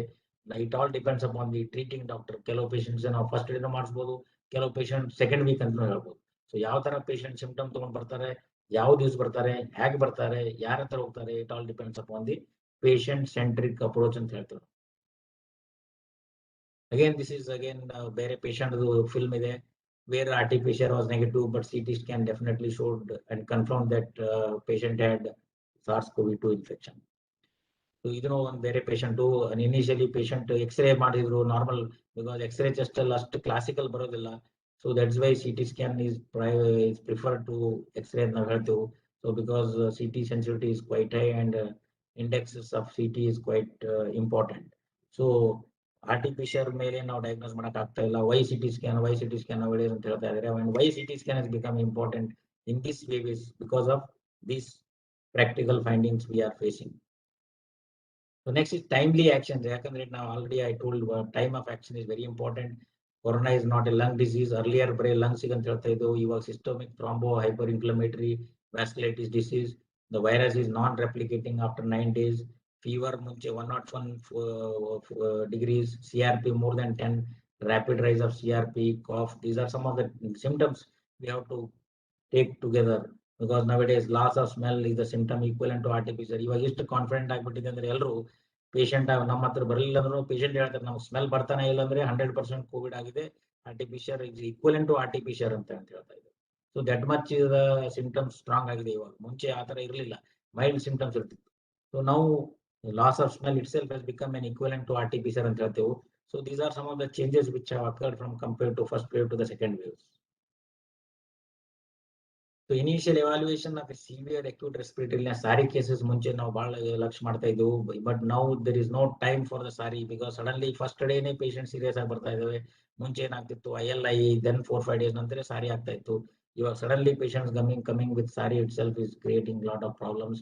So the moment you get the patient, ಏನ್ ಮಾಡಬೇಕು, whether patient has got any comorbidities, history correct ತಗೊಂಡು medical records, diabetic, hypertension, what is his CORAD score, assessment of vital function, oxygen ಆಗಿದೆ, heart rate ಆಗಿದೆ, respiratory rate ಆಗಿದೆ, ಇದೆಲ್ಲ ಸ್ವಲ್ಪ ನಾವು assessment we have to work accordingly, be active, fast, so that we will not be losing the patient. These are because there is no time. Disease is not giving time for us to treat or to handle them properly.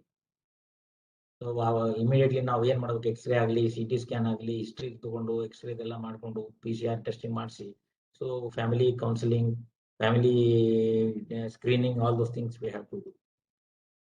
Certain, definitely there are associated risk factors like everybody knows, BP idre, sugar idre, heart problem idre, kidney problem idre, transplant ಆದರೆ, cancer disease idre, chronic disease patients, so transplant history idre, ಅಥವಾ immunosuppressive patients idre, obesity idre. These are some of the diseases like comorbid condition ಅಂತ ಹೇಳ್ತೀವಿ ನಾವು, like ಬಹಳ ದೇವರಿಗೆ asthma, COPD, transplant patients, ಅದರ kidney transplant ಆಗಲಿ, heart transplant ಆಗಲಿ, liver transplant ಆಗಲಿ. So ಇದೆಲ್ಲ patients of obesity, immunosuppressive ಮೇಲೆ ಇದ್ರೆ, so these are the patients we have to take care properly and preference to be given ಅಂತ ಹೇಳ್ತಾ ಇದ್ದಾರೆ. So practical, widely available game changer in clinical biochemical pulse ಅಂದ್ರೆ now what is happening is, what is the real game changer. ಮುಂಚೆಗೆ ಇವಾಗ ಏನಾಗ್ತಾ ಇದೆ ಅಂದ್ರೆ, immediately at first week we have to treat the patient, treat the viral stage with antiviral, like ನಾವು ಇವಾಗ ಹೇಳ್ತಾ ಇದ್ದೇವೆ ರೆಮ್ಡೆಸಿವಿರ್ ಅಂತ ಹೇಳ್ತಾ ಇದ್ದೇವೆ. Though none of the antiviral drugs work, whether it is antiviral favipiravir ಇರಲಿ, ಅಥವಾ oseltamivir ಇರಲಿ, ಅಥವಾ ರೆಮ್ಡೆಸಿವಿರ್ ಇರಲಿ, even WHO has removed from the guidelines remdesivir. But still, at least recovery trial, it has shown that at least hospital stay of the patient is reduced, symptoms are reduced with remdesivir ಅಂತ ಹೇಳ್ತೇವೆ. But ಅದೇನ್ ರಾಮಬಾಣ ಅಲ್ಲ, ಅದು ಕೊಡ್ಲೇಬೇಕಂತಲ್ಲ, ಕೊಟ್ರೆ ಚೆನ್ನಾಗಿ, ಸಿಗ್ರೆ ಚೆನ್ನಾಗಿ, ಯಾವ ಕೊಡಬೇಕು, ಎಷ್ಟೊತ್ತಿಗೆ ಕೊಡಬೇಕು, that is important to prevent the hospital stay, reduce the hospital stay and the complications. ಇನ್ನೊಂದು ಏನಂದ್ರೆ, treat the immune system with anti inflammatory steroids. So these are the two drugs ನಾವು, antiviral and steroids. Steroids are the game changer ಅಂತ ಹೇಳ್ತೇವೆ ನಾವು ಇವಾಗ. Of course ಯಾವಾಗ steroid ಕೊಡಬೇಕು ಅದನ್ನೇ ಇಂಪಾರ್ಟೆಂಟ್ ಇದೆ. ಫಸ್ಟ್ ಡೇ ಇಮಿಡಿಯೇಟ್ಲಿ ಕೊಟ್ಟು ಪೇಷಂಟ್ ಡಿಟ್ರೇಟ್ ಮಾಡೋದು ಸರಿಯಲ್ಲ. So whenever there is hypoxia, ಯಾವಾಗ ಆಕ್ಸಿಜನ್ ಸ್ಯಾಚುರೇಷನ್ ಕಡಿಮೆ ಆಗ್ತಾ ಇದೆ, that is the ideal time to see. That's why patient should be under somebody's supervision. ಇವಾಗ ಏನಾಗ್ತದೆ, ಇವತ್ತು ತೋರ್ಸ್ಕೊಂಡು ಹೋಗ್ತಾರ, 1 week ಆಗಿ ಪೇಷಂಟ್ ಕಾಂಟ್ಯಾಕ್ಟ್ ಇರೋದಿಲ್ಲ, ಸಡನ್ ಆಗಿ ಹೈಪಾಕ್ಸಿಯಾ ಆಗಿ ಸೀರಿಯಸ್ ಆಗಿ ಬರ್ತಾ ಇದ್ದಾರೆ. So every day we have to be in touch with the patient. Somebody should follow, a primary physician or a practitioner or somebody intelligent person in the home. He should monitor his saturation, monitor the symptoms, severity of the illness. Otherwise we are going to lose the patient. So because timely giving of anti-inflammatory steroids is very important, because the pulmonary phase appears after the viral replication. The first week ಅಲ್ಲಿ ಏನಿದೆ, viral severity replication ಜಾಸ್ತಿ ಇರುತ್ತೆ. So second week ಅಲ್ಲಿ these are the changing scenarios which are going to occur. Of course, these are some common things which are everybody knows how to monitor. In the ಏನ್ monitor ಮಾಡಬೇಕು ಮನೆಯಲ್ಲಿ, thermal oximeter, blood pressure, SpO2, saturation, masking, ಯಾವ mask use ಮಾಡೋದು ಎಲ್ಲ ಸಾಕಾಗಷ್ಟು. Almost we are coming to end of this session. Hiremath and Reddy has done a very beautiful job.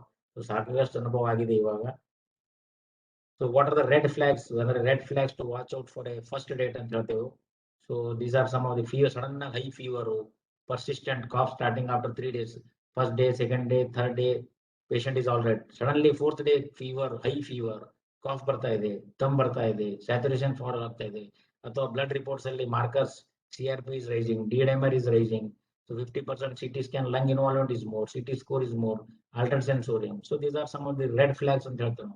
So these are the things we have to monitor. That's why monitoring the patient, ಇವಾಗ isolation central ಇಡೋದು ಅಥವಾ ಯಾವುದೇ central ಇಡೋದು ಅಂದ್ರೆ these are the red flags we have to observe carefully so that when patient will deteriorate, we will not be knowing. Suddenly, yesterday only I talked to you on the phone, you told nothing is there. Today I came with saturation low, you did not advise. ನೀವು ನಿನ್ನೆ ಹೇಳಿಲ್ಲ, ನಿನ್ನೆ ನಾನು admit ಆಗ್ತಿದ್ದೆ, first admission ನಲ್ಲಿ ನೀವೇನು ಹೇಳಿಲ್ಲ. These are the problems which we are facing practically. So we have to convince the patient first day, anytime you may be hospitalized, ಯಾವಾಗೂ ನಿಮ್ಗೆ ಹೇಳಕ್ ಆಗೋದಿಲ್ಲ.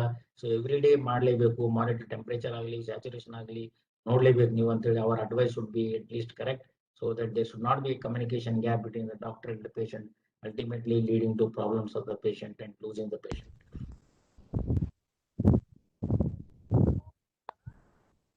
So one more thing now, because of recently everybody is worried because of the black fungus, mucormycosis, these things and all. So already everything has been covered in detail, nothing much I don't want to discuss again. ಅದರಲ್ಲಿ discussion ಮಾಡೋ ಜಾಸ್ತಿ ಏನು ಉಳಿದಿಲ್ಲ. Judicious use of drugs.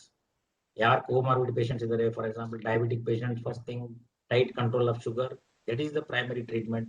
Judicious use of drugs from our side, patient ಕಡೆಯಿಂದ ಅವ್ರ sugar ಅವ್ರ control ಇರೋದು ಬಹಳ ಇಂಪಾರ್ಟೆಂಟ್. ನಮ್ಮ ಕಡೆಯಿಂದ ಏನಿದೆ judicious, cautious, ಜಿನೈನ್ indication of drugs. ನಾವು ಫಸ್ಟ್ ಡೇ ಇವಾಗ ಏನಾಗ್ತಿದೆ, ಈ ಪೆರಿಫರಿ ಲೆವೆಲ್ ಅಲ್ಲಿ, ಟರ್ಷರಿ ಲೆವೆಲ್, PSC ಲೆವೆಲ್, ಊರಲ್ಲಿ ಕ್ವಾಕ್ಸ್ ಆಗಲಿ ಅಥವಾ RMPs ಆಗಲಿ ಅಥವಾ ಯಾರೇ ಯಾವುದೇ ಊರಲ್ಲಿ ಏನ್ ಮಾಡ್ತಾ ಇದಾರೆ ಜನರು ಅಂದ್ರೆ, ಈಗೇನು ಕೋವಿಡ್ ನಲ್ಲಿ ಏನಿದೆ ಅದೇ ಸ್ಟೆರಾಯ್ಡ್ ಅದೇ ಇದು ಅಂತೇಳಿ ಇರ್ರಾಷನಲ್ ಯೂಸ್ ಆಗ್ತಾ ಇದೆ. So that is precipitating diabetes, sugar ಹೆಚ್ಚಿಗಾಗಿ ಸಡನ್ ಆಗಿ ಫಂಗಸ್ ಇನ್ಫೆಕ್ಷನ್ ಆಗೋದು, ಅಥವಾ ಹಾಸ್ಪಿಟಲ್ ಅಲ್ಲಿ there is no time for to clean. ಇವಾಗ ಪೇಷಂಟ್ ಬೆಡ್ ತೆಗೆದು ಮುಸಿದ ತಕ್ಷಣ ಮತ್ತೊಂದು ಪೇಷಂಟ್ ಹಾಕ್ಬಿಡ್ತಾರೆ. So there is no time to clean the filters of the oxygen circuit clean ಮಾಡಬೇಕು, ನೀರ್ ಚೇಂಜ್ ಮಾಡಬೇಕು, ಸರ್ಕ್ಯೂಟ್ಸ್ ಅಥವಾ ಮಾಸ್ಕ್ ನೇಸಲ್ ಪ್ರಾಂಗ್ ಚೇಂಜ್ ಮಾಡಬೇಕು. ಸೊ ಸಡನ್ ಹರಿಬರಿನಲ್ಲಿ ಅದೇ ಯೂಸ್ ಮಾಡಿದ್ರೆ, so these are some of the technical faults from our ICU setup also. We have to take care of all those things. Patient also should take care from their angle by keeping the blood sugar in under quite strict control. So, and irrational use of drugs from our side also should not be used. So if all these things are taken care, incidence of mucormycosis may be less. But ಇವಾಗ ಏನಾಗ್ತಿದೆ, ಬಹಳ hype ಆಗಿದೆ. Sudden ಆಗಿ mucormycosis ಅಂದ್ರೆ people have forget about COVID. They are thinking that this is going to kill. Of course, percentage is quite less. We have to see that complications. Ultimately, we have to prevent the complications and death. That's why treatment at initial level, they are all important. So ultimately, what is important is the immunity is the boss in COVID-19. Others are the myres and therapies. So it all depends upon the individual, person to person, how strong you are, how is your immunity. ಇವಾಗ both brothers ಇರ್ತಾರೆ, both ಅಥವಾ husband and wife ಇರ್ತಾರೆ, ಅವ್ರಿಗೆ ಚೆನ್ನಾಗಿರ್ತದೆ, ಅವ್ರಿಗೆ ಚೆನ್ನಾಗಾಗೋದಿಲ್ಲ. It all depends upon the immunity of individual, how mentally you are, how strong you are, what are the associated comorbid conditions which you are facing. They are all reflecting upon the treatment aspect of the patient's scenario. So this is how I conclude. Hope is being able to see that there is light despite all of the darkness. Together we will win. And thirdly, I think some justification of the topic allotted by Hiremat has been done to some extent. If not, if I have not covered all, if any doubts are there, I will be happy to take out the questions. Of course, lot of every day has been thoroughly spoken. I don't think much. Thank you, sir. Thank you so much. Thank you, sir. ಇದುವರೆಗೆ doctor Sangram ಬಿರಾದ್ ಅವರು ಬಹಳ practical ಆಗಿ ವಾಸ್ತವಿಕ ಸ್ಥಿತಿಯನ್ನ ಅವರು ನಮ್ಮ ಎದುರಿಗೆ ಬಿಚ್ಚಿಟ್ಟಿದ್ದಾರೆ. ವಿಶೇಷವಾಗಿ ಸಮಯ ಅಂತಕ್ಕಂಥದ್ದು ಬಹಳ ಮುಖ್ಯ ಅಂತಕ್ಕಂಥದ್ದು, ಮತ್ತು ರೋಗಿ ಕೇಂದ್ರಿತ ಚಿಕಿತ್ಸೆ ಅಂತಕ್ಕಂಥದ್ದು, ಮತ್ತೊಬ್ಬ ವೈದ್ಯ ಏನೆಲ್ಲ ತೊಂದರೆ ಪಡ್ತಾನೆ ಅನ್ನೋ ಬಗ್ಗೆ, ಹಾಗೆ ಈ ಸಿಟಿ ಸ್ಕ್ಯಾನ್ ಇದರ ಮಹತ್ವ, ಅದರ ಅನಿವಾರ್ಯತೆ, ಅದ್ರ ಬಗ್ಗೆ ಅವ್ರು ಹೇಳಿದ್ದಾರೆ. ಸರ್, ನಂದೊಂದು ಸಣ್ಣ ಪ್ರಶ್ನೆ. ಯಾಕಂದ್ರೆ ನಮ್ಮದು ಗ್ರಾಮೀಣ ಭಾರತ, 75% ಜನವಸತಿ ಇರ್ತಕ್ಕಂಥದ್ದು ಹಳ್ಳಿಗಳಲ್ಲಿ. ಅಲ್ಲಿ ತಾವು ಒಂದು ಕಡೆ ಮೆನ್ಷನ್ ಮಾಡಿದ್ರಿ, ಅಲ್ಲಿ ಕ್ವಾಕ್ಸು ಅಥವಾ ಅಲ್ಲಿರ್ತಕ್ಕಂಥ ಅನೇಕ ವೈದ್ಯರು ಚಿಕಿತ್ಸೆ ಕೊಡ್ತಕ್ಕಂಥದ್ದು ಈಗ ಅನಿವಾರ್ಯ ಆಗಿದೆ. ಆಮೇಲೆ ಇವತ್ತು ಮೆಟ್ರೋದಿಂದ, ಸಿಟಿಗಳಿಂದ ಇವತ್ತು ತಾಲೂಕಾ ಮಟ್ಟದಲ್ಲಿ, ಗ್ರಾಮೀಣ ಮಟ್ಟದಲ್ಲಿ ಈಗಾಗಲೇ ಅದು ಪ್ರವೇಶ ಆಗಿಬಿಟ್ಟಿದೆ. ಅಷ್ಟರ ಮಟ್ಟಿಗೆ ನಾವು ತೊಂದರೆ ಅನುಭವಿಸ್ತಾ ಇದ್ದೀವಿ. ಅಲ್ಲೇ ಈ ಆರ್ಟಿಫಿಷಿಯಲ್ ಟೆಸ್ಟ್ ನ ನಮ್ಗೆ ಲೆಕ್ಕಕ್ಕೆ ನಾವು ತೆಗೆದುಕೊಳ್ಳುವಂತ ಸಂದರ್ಭದಲ್ಲಿ ಅಂತ ಒಂದು ಅನುಕೂಲತೆಗಳು ಅಲ್ಲಿ ಇಲ್ಲ. ಆ ಸಂದರ್ಭದಲ್ಲಿ ಅವರಿಗೆ ನಮ್ಮದೇ ಆದಂತಹ ಪ್ರಾದೇಶಿಕ ಮಟ್ಟದಲ್ಲಿ ಏನಾದ್ರು ಒಂದು ಪ್ರೋಟೋಕಾಲ್ ಮಾಡಬಹುದಾ, ಅಥವಾ ಆ ಸಂದರ್ಭದಲ್ಲಿ ಈ ಟೆಲಿಮೆಡಿಸಿನ್ ಅಥವಾ ಮತ್ತೊಂದು ಈ ತರದ ಒಂದು ವ್ಯವಸ್ಥೆ ಮಾಡ್ಲಿಕ್ಕೆ ಸಾಧ್ಯನಾ ಜಿಲ್ಲಾ ಮಟ್ಟದಲ್ಲಿ, ತಾಲೂಕಾ ಮಟ್ಟದಲ್ಲಿ? ಅದೇ ಡೆಫಿನೆಟ್ಲಿ ಮಾಡ್ಬೋದು. ಇವಾಗ ಆಲ್ರೆಡಿ ಸೋಮನಿ ಈಗ ನಾವೇ ಮಾಡ್ತಾ ಇದೀವಿ. ಯಾಕಂದ್ರೆ ತಾಲೂಕಾ ಪ್ಲೇಸ್ ಅಲ್ಲಿ ಅಥವಾ ಪೆರಿಫೆರಲ್ ಪೇಷಂಟ್ ಕರ್ಕೊಂಡ್ ಬರಬೇಡ್ರಿ, ವಾಟ್ಸ್ಆಪ್ ವಿಡಿಯೋ ಕಾಲ್ ಮಾಡಿ ಅಂತ ಹೇಳ್ತೀವಿ ನಾವೇ. ಸೊ ಅಟ್ ಲೀಸ್ಟ್ ಅಸೆಸ್ಮೆಂಟ್ ನಾವು ಕರೆಕ್ಟ್ ಆಗಿ ಮಾಡ್ಬೋದು. ಅವನಿಗೆ ಸ್ಟೆರಾಯ್ಡ್ ಬೇಕಾ ಅಥವಾ ಬೇಡ, ಅವ್ನ ಸ್ಯಾಚುರೇಷನ್ ಹೇಗಿದೆ. ಯಾಕಂದ್ರೆ ಈಗ ಪ್ರತಿಯೊಬ್ಬರಿಗೂ ಸಿಟಿ ಸ್ಕ್ಯಾನ್ ಮಾಡಕ್ಕೆ ದುಡ್ಡು ಇರೋದಿಲ್ಲ, ಅವ್ರು ಬರೋಕ್ ರೆಡಿನೂ ಇರೋದಿಲ್ಲ. ನಾವು ವಾಟ್ ಇಸ್ ಜನ ಈ ಪೆರಿಫೆರಲ್ ಜಾಸ್ತಿ ಸಾಯ್ತಾ ಇದ್ದಾರೆ. ಯಾಕಂದ್ರೆ they are not in a position to come to hospital. ಗ್ರಾಮೀಣ ಪ್ರದೇಶದಲ್ಲಿ ಜೀವ ಜಾಸ್ತಿ ಕಳ್ಕೊಂಡು ಹೋಗ್ತಾ ಇದಾರೆ. ಮನೆಯಲ್ಲಿ 4-5 ಜನ ಜೀವ ಬಿಡ್ತಾ ಇದ್ದಾರೆ because of severity of the illness. So ಅಲ್ಲಿಗೆ ಏನಾದ್ರು ಫೆಸಿಲಿಟಿ ಇವಾಗ ನಾವು ಇರೋದೇ ಅಂದ್ರೆ ವಾಟ್ಸ್ಆಪ್ ವಿಡಿಯೋ ಕಾಲ್ ನಾವು ಮಾಡ್ತಾ ಇದ್ದೇವೆ. So that is helping to some extent. Of course government missionary ಎಲ್ಲ ತಾಲೂಕು ಹಾಸ್ಪಿಟಲ್ಸ್, PHC ನಲ್ಲಿ ಸಾಕಷ್ಟು ಫೆಸಿಲಿಟೀಸ್ ಕೊಟ್ಟಿದ್ದಾರೆ. Only thing from our side is we should avoid irrational use of drugs ಅಷ್ಟೇ. We should be aware what drugs we are using. ಇವಾಗ ಏನಾಗ್ತಾ ಇದೆ, ಎಲ್ಲ remdesivir, steroid ಊರಲ್ಲಿ ಎಲ್ಲ ಮನೆಯಲ್ಲಿ ಕೊಟ್ಬಿಡ್ತಾ ಇದ್ದಾರೆ ಇವಾಗ. That is the main thing which is being happened. Of course it is true to some extent. Severity of the illness ಕಡಿಮೆ ಆಗ್ತಾ ಇದೆ, ಬಟ್ ಅಂಡರ್ ಸೂಪರ್ವಿಷನ್ ಇರಬೇಕು. ಒಳ್ಳೆ ರೆಡ್ಡಿ ಸರ್ ಕೇಳ್ತಾ ಇಲ್ಲ ಸರ್. ಅವರು ಚಾಟ್ ಬಾಕ್ಸ್ ಅಲ್ಲಿ ಕೇಳಿದ್ದಾರೆ, ಕೋವಿಡ್ ಪಾಸಿಟಿವ್ ಇದ್ದಾಗ ವ್ಯಾಕ್ಸಿನ್ ಗೊತ್ತಿಲ್ಲದೆ ತಗೊಂಡ್ರೆ ಏನಾರ ಆಗಬಹುದಾ ಅಂತ ಅವರ ಡೌಟ್. ಅಲ್ಲ, ಗೊತ್ತಿಲ್ಲ ಅಂದ್ರೆ ಅವರು ಬೈ ಮಿಸ್ಟೇಕ್ ತಗೊಂಡ್ರು ಅಥವಾ ಅದ್ರದ್ದು ಎಫಿಕಸಿ ಆಗೋದಿಲ್ಲ ಅಷ್ಟೇ. ಏನ್ ಆಗೋದಿಲ್ಲ, ಜೀವಕ್ಕೆ ಏನ್ ತೊಂದರೆ ಇಲ್ಲ, ತಗೊಂಡಿದ್ ಪರ್ಪಸ್ ಆಗೋದಿಲ್ಲ, ಎಫಿಕಸಿ ಸಿಗೋದಿಲ್ಲ. ವ್ಯಾಕ್ಸಿನ್ ನೀವು ಬೈ ಮಿಸ್ಟೇಕ್ ಇವತ್ತು Covid positive, artificial next week negative ಬಂದೆ ಅಂತೇಳಿ ವಿತೌಟ್ ಎನಿಬಡೀಸ್ ನಾಲೆಜ್ ಹೋಗಿ ತಗೊಂಡ್ರೆ ಜೀವಕ್ಕೆ ಏನು ಅಪಾಯ ಆಗೋದಿಲ್ಲ. ಆದ್ರೆ ವ್ಯಾಕ್ಸಿನ್ ಪೊಟೆನ್ಸಿ, ಎಫಿಕಸಿ ಸಿಗೋದಿಲ್ಲ ನಿಮಗೆ. ಸೊ ಅದಕ್ಕೆ ಮತ್ತೆ repeat, you have to repeat booster dose ಮತ್ತೆ ತಗೊಳ್ಳೇಬೇಕಾಗುತ್ತೆ. Thank you sir. Thank you sir. ನಮಸ್ಕಾರ. ನಮಸ್ಕಾರ ಸರ್, ಈಗ ಕೋವಿಡ್ ಆದ್ಮೇಲೆ ಎಷ್ಟು ದಿವಸಕ್ಕೆ ನಾವು ಸೆಕೆಂಡ್ ಡೋಸ್ ತಗೊಳ್ಬಹುದು? ಕೋವಿಡ್ ಆಗಿದ್ಮೇಲೆ, ರಿಕವರಿ ಆದ್ಮೇಲೆ ಹಾ ಸರ್. ಮಿನಿಮಮ್ 4 to 6 weeks ನಂತರ ತಗೊಂಡ್ರೆ better. 1 month minimum. 1 month minimum. 1 month negative ಆಗಿದ್ಮೇಲೆ ತಗೊಳ್ಳೋದು ಬೆಟರ್. ಇಮಿಡಿಯೇಟ್ಲಿ ಹರಿಬರಿನಲ್ಲಿ ಮತ್ತೆ ಸೆಕೆಂಡ್ ಡೋಸ್ ನಾವು 1 week ಅಲ್ಲೇ ತಗೊಳ್ಳೋದು, 2 weeks ಅಲ್ಲಿ ತಗೊಳ್ಳೋದು, ಅದು ಪರ್ಪಸ್ ಆಗೋದಿಲ್ಲ. So minimum you have to 4 weeks gap ಕೊಡ್ಲೇಬೇಕು. Okay sir, thank you sir.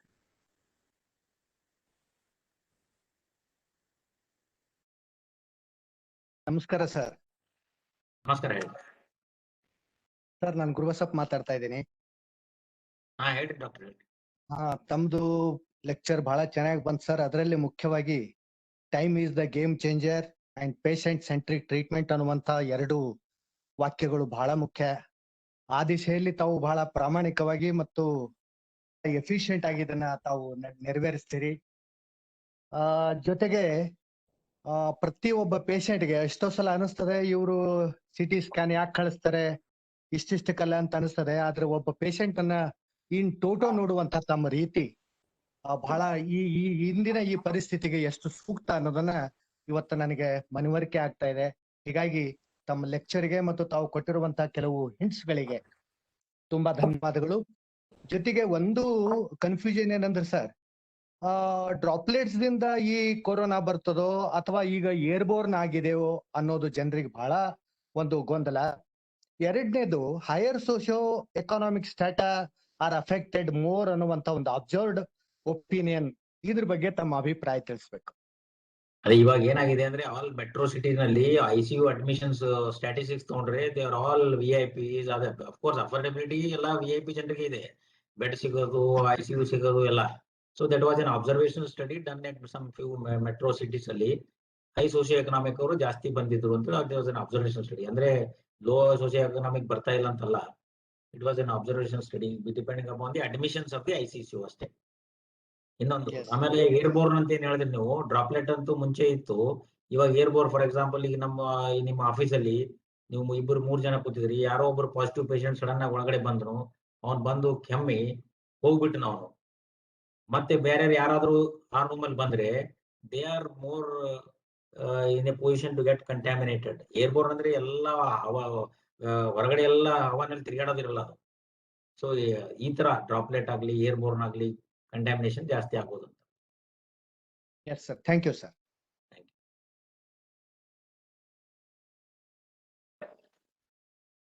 Sir ನಮಸ್ಕಾರ. ನಮಸ್ಕಾರ.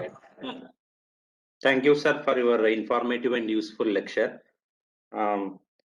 ನಮ್ಗ ಒಂದಂದ್ರೆ ಈ second wave next third wave ಅನ್ನುವಂಥದ್ದು, ಈ second wave first wave difference is based on only ಸ್ಟ್ರೇನಾ ಏನು ಎಫೆಕ್ಟ್ ಆಫ್ ದಿ ಪಾಪ್ಯುಲೇಷನ್? ಅದು ಒಂದು ಕ್ವಶನ್ ಸರ್ ನನಗೆ, why are calling like this ಅಂತ. And the third strain is the paediatric effect ಅಂತ ಆ ತರ ಹೇಳ್ತಾ ಇದ್ದೀವಲ್ಲ, ಅದು ಒಂದನೇ ಪ್ರಶ್ನೆ ಸರ್. ಎರಡನೇದು, ಸೋ ಫಾರ್ ಯುವರ್ ಎಕ್ಸ್ಪೀರಿಯನ್ಸ್, ಯಾಕಂದ್ರೆ ತಾವು ಬಹಳಷ್ಟು ಅನುಭವದಿಂದ ಮಾತಾಡಿದ್ರಿ, ಸೊ ಹಾಗಾಗಿ what are the comparatively other viral strains ಮತ್ತೆ ಇದಕ್ಕೆ ಸಂಬಂಧಪಟ್ಟಿದ್ದು ಹಾಗೆ, is it fast mutating virus comparatively ಅಂತ ಅದು ಈ ಎರಡು ಕ್ವಶನ್ ಸರ್ ತಮ್ಗೆ. Thank you. ಅದೇ this second wave is because of fast mutation, because mutations are occurring fast. So natural course of ಯಾವುದೇ ವೈರಲ್ ಡಿಸೀಸ್ ಇದ್ರು, ಇದು ನಾಟ್ ಓನ್ಲಿ ಕೋವಿಡ್ ಆಗಲಿ, ಸಾರ್ಸ್ ಆಗಲಿ, ಇನ್ಫ್ಲೂಯೆನ್ಸಾ ಆಗಲಿ, mutations are going to occur fastly. So that's why ನಮ್ಮ ಇಂಡಿಯಾದಲ್ಲಿ ಏನಾಯ್ತು, mutations ಬಹಳ ಫಾಸ್ಟ್ ಆಗಿ ಜಾಸ್ತಿ ಎಫೆಕ್ಟ್ ಆಗ್ತಾ ಇದೆ. ಸೊ ಈಗ ಥರ್ಡ್ ಮ್ಯೂಟೇಷನ್, ಥರ್ಡ್ ವೇವ್ ಯಾವ ತರ ಆಗುತ್ತೆ, ಚಿಲ್ಡ್ರನ್ಸ್ ಆಗುತ್ತೆ, ಅದು we have to wait and see. Prediction ಇದೆ ಇದೆಲ್ಲ. These are the things which are going to happen ಅಂತ ಹೇಳಿ ಇರುತ್ತೆ, but only days time only should tell us. ಬೇರೆ ವೈರಲ್ ಸ್ಟ್ರೇನ್ ಗಿಂತ ಈ ಸ್ಟ್ರೇನ್ ಫಾಸ್ಟ್ ಇದೆ ಸರ್, ಬೇರೆ ಕಂಪ್ಯಾರಿಟಿವ್ಲಿ? ಮ್ಯೂಟೇಷನ್ ಜಾಸ್ತಿ ಸ್ಟ್ರೇನ್ ಇದೆ, ಹೈಲಿ ವಿರುಲೆಂಟ್ ಇದೆ, ಹೈಲಿ ಕಂಟ್ಯಾಜಿಯಸ್ ಇದೆ. ಸೊ ಈ ತರ ಆಗಿ ಪ್ಲಸ್ ಇಮ್ಯುನಿಟಿ ಕಡಿಮೆ ಆಗಿ ಜಾಸ್ತಿ ಗೊಂದಲ ಬೀಳ್ತಾ ಇದೆ ಅಷ್ಟೇ. ಈ ಸ್ಟ್ರೇನ್ಸ್ ಸ್ವಲ್ಪ ಕೋವ್ಯಾಕ್ಸಿನ್ ಉಪಯೋಗ ಆಗಬಹುದು, ಕೋವಿಶೀಲ್ಡ್ ಅಷ್ಟಿಲ್ಲ ಅನ್ನುವಂಥದ್ದು here and there we are coming across. ಅದು ಕರೆಕ್ಟ್ ಅದೇ ಏನ್ ಸರ್? ಆತರ ಏನಿಲ್ಲ, because all statistical studies shown even Covishield ತಗೊಂಡವರು ಪ್ರಾಬ್ಲಮ್ ಆಗಿದ್ದಾರೆ, ಕೋವ್ಯಾಕ್ಸಿನ್ ತಗೊಂಡಿದ್ರು ಇದ್ದಾರೆ. ಬಟ್ ಈಗ ನಾವು ಸ್ಪುಟ್ನಿಕ್ ಆಗಲಿ, ಫೈಸರ್ ಆಗಲಿ, ಈಗ US ಯೂಸ್ ಮಾಡೋದು, ಅವ್ರು ಕ್ಲೇಮ್ ಮಾಡ್ತಾ ಇದ್ದಾರೆ ದೇ ಗಾಟ್ ಎಫಿಕೇಸಿ ಚೆನ್ನಾಗಿದೆ ಅಂತ ಹೇಳಿ. ಸೊ ಸ್ವಲ್ಪ ಮಟ್ಟಿಗೆ ಚೇಂಜಸ್ ಆಗುತ್ತೆ, 50-60% ಇದು ಇರಬಹುದು, ಬಟ್ 100% ಯಾವುದೂ ಇಲ್ಲ, ಅಥವಾ ಟೋಟಲ್ ನಿಲ್ ಅಂತೂ ಯಾವ್ದು ಹೇಳಕ್ ಆಗ್ತಾ ಇಲ್ಲ. Thank you sir. ಸರ್ ಈಗ ನಮ್ಮ ಸಿಸ್ಟರ್ಗೆ ಊರಲ್ಲಿ ಇರ್ತಾರೆ, ಹಳ್ಳಿನಲ್ಲಿ ಅವರು ಒಂದು 7-8 ಜನ ಒಂದು ಫ್ಯಾಮಿಲಿನಲ್ಲಿ ಇದ್ದಾರೆ. ಅವರಿಗೆ ಮೈಲ್ಡ್ ಸಿಂಪ್ಟಮ್ಸ್ ಇದ್ದು, ಅವರು ಹೇಳಿಲ್ಲ ಏನೋ ವೆದರ್ ಚೇಂಜ್ ಆಗಿದೆ, ನೆಗಡಿ ಬಂದಿರ್ಬೇಕಂತ. ಲಾಸ್ಟ್ ವೀಕ್ ಅಲ್ಲಿ ಸ್ಮೆಲ್ ಪೂರಾ ಹೋಗಿತ್ತಂತೆ, ಮತ್ತೆ ಈಗೆಲ್ಲ ನಾರ್ಮಲ್ ಆಗ್ಯಾರ ಅವರು. ಈಗ 2-3 ಡೇಸ್ ಬ್ಯಾಕ್ ಕೆಳಗೆ ಮಾಡಿದಾಗ ಅವರಿಗೆ ಪಾಸಿಟಿವ್ ಬಂದಿದೆ 3 ಜನಕ್ಕೆ. ಅವರು ಕೋವಿಡ್ ಸೆಂಟರ್ಗೆ ಅಡ್ಮಿಟ್ ಆಗ್ಯಾರ ಅಂದ್ರೆ, ಇಲ್ಲ ಬೇಡ ನಾವು ಮನೇಲಿ ಇರ್ತೀವಿ ಅಂತ ಹೇಳಿ ಸಪರೇಟ್ ಆಗಿದ್ದಾರೆ. ಅವರಿಗೆ ಆಲ್ಮೋಸ್ಟ್ ಆಲ್ ಒಂದು 10 ಡೇಸ್ ನಿಂದ ಇದಾಗಿದ್ದಾರೆ, ಅಂದ್ರ ಈಗ ಆರಾಮಾಗಿದ್ದಾರೆ. ಅಂದ್ರೆ ಅವರಿಗೆ ಈಗ ವಿಡ್ರಾ ಆದಂಗೆ ಅಲ್ಲ ಸರ್, ಅದು ಮತ್ತೇನಾದ್ರು ರಿಪೀಟ್ ಆಗಿ ಮತ್ತೆ ಸೀರಿಯಸ್ ಆಗೋ ಚಾನ್ಸಸ್ ಇರುತ್ತಾ, ಅಥವಾ ಓಕೆ ನಾವು ಹೋಮ್ ಐಸೋಲೇಷನ್ ಇರ್ತಾರೆ? ಅಷ್ಟೇ, ಅಬ್ಸರ್ವ್ ಫಾರ್ 2 weeks ಫಾಲೋ ಮಾಡ್ತಾ ಇರಬೇಕು. ಬಿಕಾಸ್ ಸ್ಮೆಲ್ ಹೋಗಿದೆ ಅಂದ್ರೆ ಮೈಲ್ಡರ್ ಫಾರ್ಮ್, ಅಸಿಂಟಮೆಟಿಕಲ್ ಇದ್ದಾರೆ, ಅವರು ಪಾಸಿಟಿವ್ ಇದ್ದಾರೆ, ಅಸಿಂಟಮೆಟಿಕ್ ಇದ್ದಾರೆ, ಯಾವ ಕಾಂಪ್ಲಿಕೇಶನ್ ಆಗ್ತಾ ಇಲ್ಲ. ಸೊ ಏನಾದ್ರೂ ಸಿಂಪ್ಟಮ್ಸ್ ಬಂದ್ರೆ, ಫೀವರ್, ಕಾಫ್, ಬ್ರೆತ್, ದಮ್ಮು ಏನಾದ್ರು ಹೆಚ್ಚಿಗಾದ್ರೆ ಫಾಲೋ ಮಾಡ್ಬೇಕು. ಇಲ್ಲಾಂದ್ರೆ ಅವ್ರಿಗೆ ಏನು RT-PCR ರಿಪೀಟ್ ಮಾಡೋದನ್ನು ನೆಸರಿ ಇಲ್ಲ, CT ಸ್ಕ್ಯಾನ್ ಮಾಡೋದನ್ನು ನೆಸರಿ ಇಲ್ಲ. We have to go by the symptoms of the patient. Symptoms ಅವರು ಗೊತ್ತಿದ್ನು ಮರೆತುಕೊಂಡು ಕೆಲವರು ನಮ್ ಜನ ತಳ್ಕೊಂಡಿರ್ತಾರೆ, ಹೇಳೋದೇ ಇಲ್ಲ. ಫೀವರ್ 3 ದಿವಸ ಬಂದ್ರು ತಡ್ಕೊಳ್ಳೋ ಕೆಪಾಸಿಟಿ ಅಂತ ಇರ್ತಾರ. ಸೊ ಆ ತರ ನೆಗ್ಲಿಜೆನ್ಸ್ ಆಗ್ಬಾರ್ದು ಅಷ್ಟೇ. ಅವ್ರ ಹಸಿವೆ ಚೆನ್ನಾಗಿತ್ತು, ಅಪಟೇಟ್ ಚೆನ್ನಾಗಿದೆ, ಫೀವರ್ ಇಲ್ಲ, ದಮ್ ಇಲ್ಲ, ಕೆಮ್ಮಿಲ್ಲ, ಎಲ್ಲ ಎವ್ರಿ ಡೇ ಆಕ್ಟಿವಿಟಿ ಚೆನ್ನಾಗಿ ಮಾಡ್ತಾ ಇದ್ದಾರೆ ಅಂದ್ರೆ ಏನ್ ತೊಂದರೆ ಇಲ್ಲ. ಏನಾದ್ರೂ ಚೂರು ಹೆಚ್ಚು ಏರುಪೇರು ಕಂಡ್ರೆ definitely we have to investigate. Thank you sir, thank you very much. Thank you. ನಮಸ್ಕಾರ. ನಮಸ್ಕಾರ. ಬಿಜಾಪುರದಿಂದ ಮಾತಾಡ್ತೀನಿ ಸರ್ ನಾನು. ಈಗ ಏರ್ ಬೋರ್ನ್ ಅಂತಂದ್ರೆ ನಾವು ಬೆಳಿಗ್ಗೆ ನಮ್ಮ ಮನೆ ಮುಂದೆ ವಾಕ್ ಮಾಡ್ತೀವಿ, ಅಲ್ಲಿ ಯಾರು ಇರೋದೇ ಇಲ್ಲ 5 ಗಂಟೆಗೆ. ಅವಾಗ ಅದಕ್ಕೇನಾದ್ರು ಅದು ಏರ್ ಬೋರ್ನ್ ಅಂತಂದ್ರೆ ಆ ತರ ಅದರಿಂದ ಆ ತರ ಏರ್ ಬೋರ್ನ್ ಅಂದ್ರೆ ನೀವು ವಾಕಿಂಗ್ ಹೋಗುವಾಗ ಬರುವಾಗ ಆ ತರ ಆ ಏರ್ ಅಲ್ಲಿ ಇರೋದಿಲ್ಲ. ಫಾರ್ ಎಕ್ಸಾಂಪಲ್ ನೀವು ನಿಮ್ ಕಲೀಗ್ ಇಬ್ರು ಕೂಡ ವಾಕಿಂಗ್ ಹೋಗ್ತಾ ಇದ್ರಿ, ಇಬ್ರು ಮಾಸ್ಕ್ ಹಾಕಿದ್ದಿಲ್ಲ ಅಂದ್ರೆ ಅವ್ರಲಿಂದ ನಿಮ್ಗೆ ಏನಾದ್ರು ಟ್ರಾನ್ಸ್ಮಿಷನ್ ಬರೋ ಚಾನ್ಸಸ್ ಇರುತ್ತೆ. ಇಲ್ಲ ಸರ್, ಯಾರು ಇರಲ್ಲ ಬೆಳಿಗ್ಗೆ, ಯಾರೊಬ್ರು ಇರಲ್ಲ, ನಾವು ಇರ್ತೀವಿ, ನಮ್ ಜೊತೆಗೇನು ಯಾರು ಇರೋದಿಲ್ಲ, ಹಾಗೆ ಏನ್ ತೊಂದ್ರೆ ಇಲ್ಲಲ್ಲ ಸರ್ ಅದು? ಏನ್ ತೊಂದ್ರೆ ನಾನು ಅದಕ್ಕೆ ಹೇಳ್ದಲ್ಲ, ಕ್ಲೋಸ್ಡ್ ಇದರಲ್ಲಿ. Yes yes yes, thank you sir, thank you sir.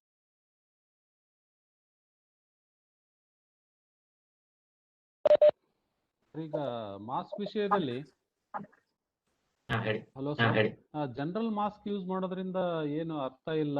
ಈಗ N95 ಮಾಸ್ಕ್ ಯೂಸ್ ಮಾಡಬೇಕು ಅಂತ ಒಂದ್ ಕಡೆ ಹೇಳ್ತಾರೆ ಸರ್, ಬಟ್ ಅದು 0.5 ಮೈಕ್ರೋನ್ ಇರೋದ್ರಿಂದ ಯಾವ್ದ್ರಲ್ಲಿ ನೀರ್ ಹೋಗ್ತದೆ, ಮೇಲ್ಗಡೆ ನೀರ್ ಹಾಕಿದಾಗ ಮಾಸ್ಕ್ ಅಲ್ಲಿ ನೀರ್ ಹೋಗ್ತದೆ, ಅದು ನೀರ್ ಹೋಗುವಂಥದ್ದು ಯೂಸ್ ಆಗಂಗಿಲ್ಲ.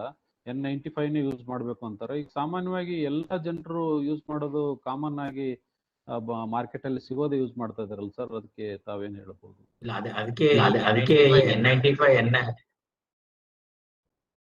N95 ಯಾರಿಗಾದ್ರೆ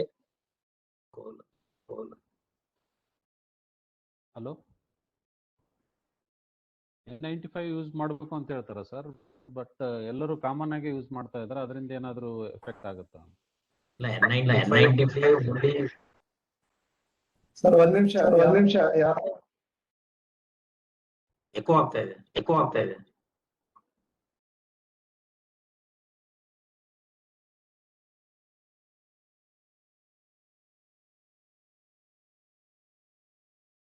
ನಿಮ್ದು ಅನ್ಮ್ಯೂಟೆಡ್ ಇದೆ ಸರ್. Okay sir. ಇಲ್ಲಿ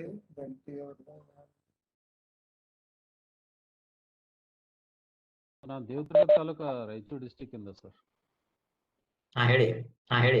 ಅದೇ ಸರ್, ಅದನ್ನೇ ನಾನು ಹೇಳ್ತಾ ಇರೋದು. N95 ಯೂಸ್ ಮಾಡ್ಬೇಕಾ ಅಥವಾ ಕಾಮನ್ ಆಗಿ ಎಲ್ಲರೂ ಯೂಸ್ ಮಾಡುವಂತದ್ರಿಂದ ಸಾಮಾನ್ಯವಾಗಿ ಜನರಿಗೆ N95 ಸಿಗಲ್ಲ, ಅದು ಖರೀದಿ ಮಾಡುವಷ್ಟು ಕೆಪಾಸಿಟಿನೂ ಇಲ್ಲ ಜನರಿಗೆ. ಈಗ ಯೂಸ್ ಮಾಡುವಂತ ಮಾಸ್ಕ್ ಸರಿ ಆಗುತ್ತೋ ಅಥವಾ ಅದರಲ್ಲಿ ಕೂಡ ಏನಾದ್ರು ಲೋಪದೋಷಗಳಿದಾವೆ ಸರ್? N95 ಪ್ರತಿಯೊಬ್ಬರಿಗೂ ಸರಿ ಇಲ್ಲ. ಯಾರು ಕೋವಿಡ್ ಪೇಷಂಟ್ ಫಾರ್ ಎಕ್ಸಾಂಪಲ್ ನಾವು ಕೋವಿಡ್ ಪೇಷಂಟ್ ಹೈ ರಿಸ್ಕ್ ಇದೆ ಅವರಿಗೆ surgical triple layer mask is sufficient. Ultimately ನಾವು ಕೋವಿಡ್ ಬಿಹೇವಿಯರ್ ಅಪ್ರೋಚ್ ಅಂದ್ರೆ ಸೋಷಿಯಲ್ ಡಿಸ್ಟೆನ್ಸಿಂಗು, ಮಾಸ್ಕಿಂಗು, ಸ್ಯಾನಿಟೈಸೇಷನ್ ಇದೆ, ಅವರು ಬಹಳ ಮುಖ್ಯ ಇರುತ್ತೆ. ಬರೀ ಮಾಸ್ಕ್ ಬಂದ್ರೆ ಹಾಕೋದ್ರೆ ಸರಿ ಆಗೋದಿಲ್ಲ.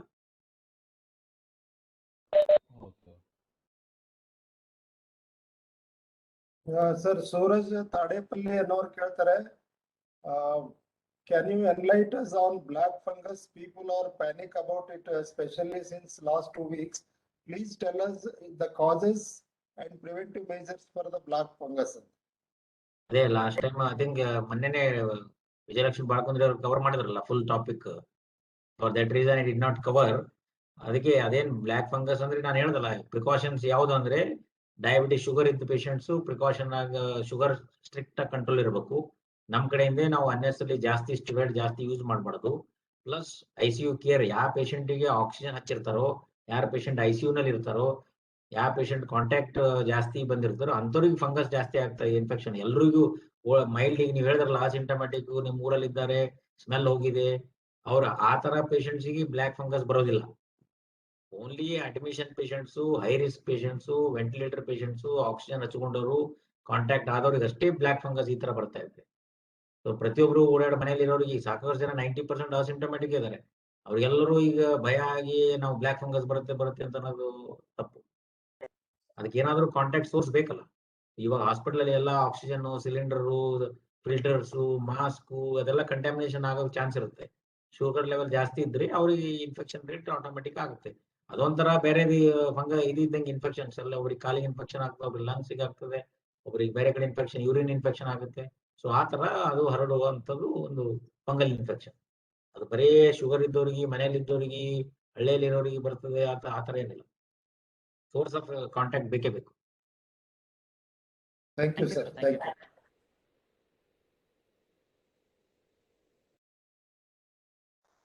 ಸರ್ ನಮಸ್ಕಾರ ಸರ್. ನಮಸ್ಕಾರ. ಸರ್ ಈಗ ಪೋಸ್ಟ್ ಕೋವಿಡ್ ಸ್ಟೇಜ್ ಅಲ್ಲಿ ಅಂದ್ರೆ ಒಂದು 25 ದಿನ ಆದ್ಮೇಲೆ ರಿಕವರಿ ಆಗಿರ್ತೀವಿ, ಆದ್ರೆ ಬಹಳ ಸುಸ್ತಿರ್ತದೆ ಸರ್. ಈಗ ಬಹಳ ನಿಂದ್ರಲಿಕ್ಕೆ ಆಗಂಗಿಲ್ಲ ಆ ತರ.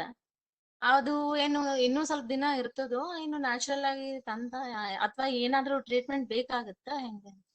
ಇಲ್ಲ ಅದೇ it all depends upon the severity. ನಿಮ್ಗೆ ಯಾವ ತರ ಸಿವಿಯರಿಟಿ, ಮೈಲ್ಡ್ ಇತ್ತು, ಮಾಡರೇಟ್ ಇತ್ತು, ಹಾ ಸಿವಿಯರ್ ಸರ್, ಇತ್ತು. Mild asymptomatic sir. ಅಸಿಂಟಮ್ಯಾಟಿಕ್ ಇದ್ರೆ that is all because of social your stress, mental trauma ಅಷ್ಟೇ. ಭಯ ಪಡೋದ್ರಿಂದ ಆಂಗ್ಸೈಟಿ, ಸ್ಟ್ರೆಸ್, ಡಿಪ್ರೆಷನ್ ಲಿಂದ ಮೈಕೈ ನೋವು, ವೀಕ್ನೆಸ್ ಅಂತ ಇರುತ್ತೆ. ವಿನಾ ಬೇರೆ ಡಿಸೀಸ್ ಲಿಂದ ಏನಿರೋದಿಲ್ಲ, ಮೈಲ್ಡ್ ಫಾರ್ಮ್ ಇದೆ. ಇನ್ ಕೇಸ್ ಕೆಲವೊಬ್ರು ಸಿವಿಯರ್ ಫಾರ್ಮ್ ಅಲ್ಲಿ ICU ನಲ್ಲಿ ಅಡ್ಮಿಟ್ ಆಗಿ ಹೊರಗಡೆ ಬಂದವರಿಗೆ ನರಗಳು ವೀಕ್ನೆಸ್ ಆಗುತ್ತೆ, ಕಾಲ್ ವೀಕ್ನೆಸ್ ಆಗುತ್ತೆ. ಸೊ ನ್ಯೂರಲಾಜಿಕಲ್ ಪ್ರಾಬ್ಲಮ್ಸ್ ಅವ್ರಿಗೆ ಇರುತ್ತೆ ಜಾಸ್ತಿ. ಅಸಿಂಟಮ್ಯಾಟಿಕ್ ಇದ್ದವರು, ಮೈಲ್ಡ್ ಫಾರ್ಮ್ ಇದ್ದವರು, it is only mental trauma, mental stress, anxiety, panicky ಅಷ್ಟೇ. ವಿನಾ ವೀಕ್ನೆಸ್ ಅಂತ ಏನಿರೋದಿಲ್ಲ. ಅಫ್ಕೋರ್ಸ್ ಫಾಲೋ ಮಾಡಬೇಕು, ಯಾಕಂದ್ರೆ ಕೆಲವೊಬ್ರು ಲಾಂಗ್ ಕೋವಿಡ್, ಪ್ರೊಲಾಂಗ್ ಕೋವಿಡ್ ಮತ್ತೆ ರೀಇನ್ಫೆಕ್ಷನ್ ಆಗೋ ಚಾನ್ಸ್ ಇರುತ್ತೆ.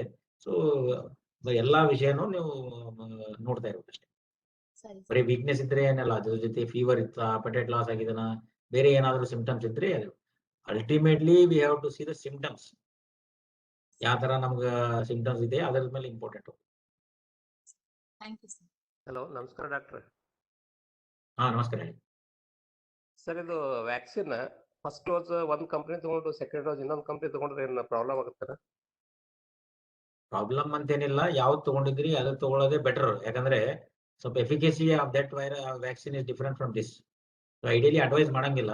ಈ ಕೋವಿಶೀಲ್ಡ್ ತಗೊಂಡವ್ರು ಕೋವಿಶೀಲ್ಡೇ ತಗೊಳ್ಬೇಕು, ಕೋವ್ಯಾಕ್ಸಿನ್ ತಗೊಂಡ್ರು ಕೋವ್ಯಾಕ್ಸಿನೇ ತಗೋಬೇಕು. ಫಸ್ಟ್ ಕೋವಿಶೀಲ್ಡ್, ಸೆಕೆಂಡ್ ಕೋವ್ಯಾಕ್ಸಿನ್ ತಗೊಂಡ್ರೆ ಅಷ್ಟು ಉಪಯೋಗ ಆಗೋದಿಲ್ಲ. Thank you doctor.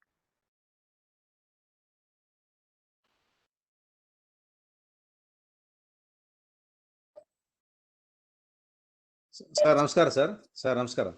ನಮಸ್ಕಾರ ಹೇಳಿ. ಸರ್ ನಮಸ್ಕಾರ.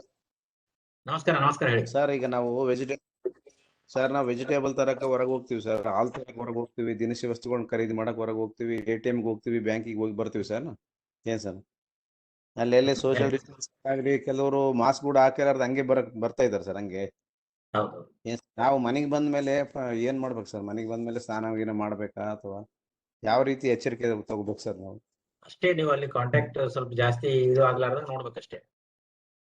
ಮಾರ್ಕೆಟ್ ಅಲ್ಲಿ ಆಜು ಬಾಜು ಸ್ವಲ್ಪ ನೋಡ್ಕೊಂಡು ಪ್ರಿಕಾಷನ್ಸ್ ತಗೊಂಡು ಇರ್ಬೇಕಷ್ಟೇ, ಬೇರೆ ಮೈ ಮೇಲೆ ಬಂದ್ಬಿಡ್ತಾರೆ ಸರ್, ಅವ್ರು ಮೈ ಮೇಲೆ ಬಂದ್ಬಿಡ್ತಾರ, ಮಾಸ್ಕ್ ಹಾಕಿರೋದಿಲ್ಲ, ಏನಿಲ್ಲ. ಅದೇ ಅವರು ನಮ್ ಬ್ಯಾಡ್ ಲಕ್. ಈಗ ಅವ್ರು ಏನಾದ್ರು ಸಿಂಪ್ಟಮ್ಯಾಟಿಕ್ ಕ್ಯಾರಿಯರ್ ಇದ್ರೆ ಅವ್ರ ಬ್ಯಾಡ್ ಲಕ್, ಇರ್ಲಿಲ್ಲ ಅಂದ್ರೆ ನಮ್ ಗುಡ್ ಲಕ್ ಅಂತ ಹೇಳೋದಷ್ಟೇ. ಇಲ್ಲಾಂದ್ರೆ ನೀವು ತಗೊಳಕ್ ಮಾರ್ಕೆಟ್ ಹೋಗೋದೇ ಬಿಡ್ಬೇಕಾಗ್ತದ. So many things. ಕೆಲವೊಬ್ರು 6 ತಿಂಗಳ ಮನೆಯಲ್ಲೇ ಇದ್ದಾರೆ, ಹೊರಗಡೆನೆ ಹೋಗಿಲ್ಲ, ಅವ್ರಿಗೂ ಅಫೆಕ್ಟ್ ಆಗ್ತಾ ಇದೆ. ಸೊ ಟ್ರಾನ್ಸ್ಮಿಷನ್ ರೂಟ್ಸ್ ಬೇರೆ ಬೇರೆ ಇರುತ್ತೆ, ಕಂಟ್ಯಾಮಿನೇಷನ್. ಸೊ ದಟ್ಸ್ ವೈ ನಾವು ಏನ್ ಹೇಳ್ತೇವೆ, ಕೋವಿಡ್ ಅಪ್ರೋಪ್ರಿಯೇಟ್ ಬಿಹೇವಿಯರ್ ಎಲ್ಲರೂ ಫಾಲೋ ಮಾಡ್ಲೇಬೇಕು ಅಂತ ಹೇಳ್ತೇವೆ. ಸೊ ನಾವು ಎಲ್ಲರೂ ಮಾಡಕ್ ಆಗಲ್ಲ. ಇದೇನ ನಮ್ದು ಡೆವಲಪ್ಡ್ ಕಂಟ್ರಿ ಅಲ್ಲ, under developed countries, developing countries difficult. ಸ್ನಾನ ಗೀನ ಮಾಡ್ಬೇಕೇನ್ ಸರ್? ಸ್ನಾನ ಇಲ್ಲ ನೀವೇನ್ ಕೋವಿಡ್ ವಾರ್ಡ್ ಅಲ್ಲಿ ಹೋಗಿಲ್ಲ ಏನಿಲ್ಲ, ಅದೇ ಏನ್ ಚಿಂತೆ ಮಾಡ್ಬೇಡಿ.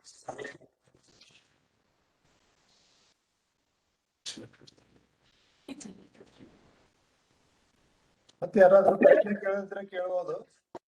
ಸರ್ ಈಗ ಹೇಳಿದ ಹಾಗೆ ನಾಗಭೂಷಣ್ ಅವರು ಡೌಟ್ ಮಾಡಿದಾರಲ್ಲ, ಆ ತರ ನಮ್ಮ ನೇಬರ್ ಒಬ್ರು ಸೀನಿಯರ್ ಮೋಸ್ಟ್ ಡಾಕ್ಟರ್ ಅವರು ರಿಟೈರ್ಡ್ ಆಗಿದ್ದಾರೆ, ಗೌರ್ಮೆಂಟ್ ಹಾಸ್ಪಿಟಲ್ ಅಲ್ಲೇ ಇದ್ರು. 1 ವರ್ಷ ಆಯ್ತು ಅವರು ಹೊಸ್ತಿಲ್ ದಾಟಿ ಹೊರಗೆ ಬಂದಿಲ್ಲ ಸರ್. ಅದೇ 1 ವರ್ಷದಿಂದ ಅವ್ರು ಬಂದಿಲ್ಲ, ಬಟ್ ಬೇರೆಯವರು ಡಿಸೀಸ್ ತಗೊಂಡು ಒಳಗಡೆ ಹೋಗ್ತಾರ. ಇವೆಲ್ಲ ನಮ್ಗೆ we are all depend upon maids. ಸರ್ವ ಕೆಲಸ ಮಾಡೋರು, ಬಾಂಡೆ ತಿಕ್ಲಿಕ್ ಬರೋರು, ಬಟ್ಟೆ ಹೊಲಕ್ ಬರೋರು, ಗಾಯಪಲ್ಯ ತಂದು ಕೊಡೋರು, ಹಾಲು ತಂದು ಕೊಡೋರು, ಎಲ್ಲ ನಾವು ಡಿಪೆಂಡೆನ್ಸಿ ಇದೆ ಅಲ್ಲ. ಸೊ ರೂಟ್ ಬೇರೆ ಬೇರೆ ಇರುತ್ತೆ. ಇಲ್ಲ ಸರ್, 1 ವರ್ಷ ಆಯ್ತು ಹೊರಗಿನವ್ರಿಗೂ ಬಿಟ್ಕೊಂಡಿಲ್ಲ ಅವರು, ಮೇಂಟೈನ್ ಮಾಡಿದ್ದಾರೆ. ಅದೇ ಅವ್ರು ಲಕ್ಕಿ ಇದ್ದಾರೆ ಅಂತ ಹೇಳ್ಬೇಕು ಅಷ್ಟೇ. Hello sir. ಹಾ ಹೇಳಿ. ಹಾ ಸರ್, ಒಬೆಸಿಟಿಗೂ ಮತ್ತು ಈ COVID-19ಗೂ ಏನಾದ್ರೂ ಕೋರಿಲೇಷನ್ ಇದೆಯಾ ಸರ್? ಯಾವ ಸರ್?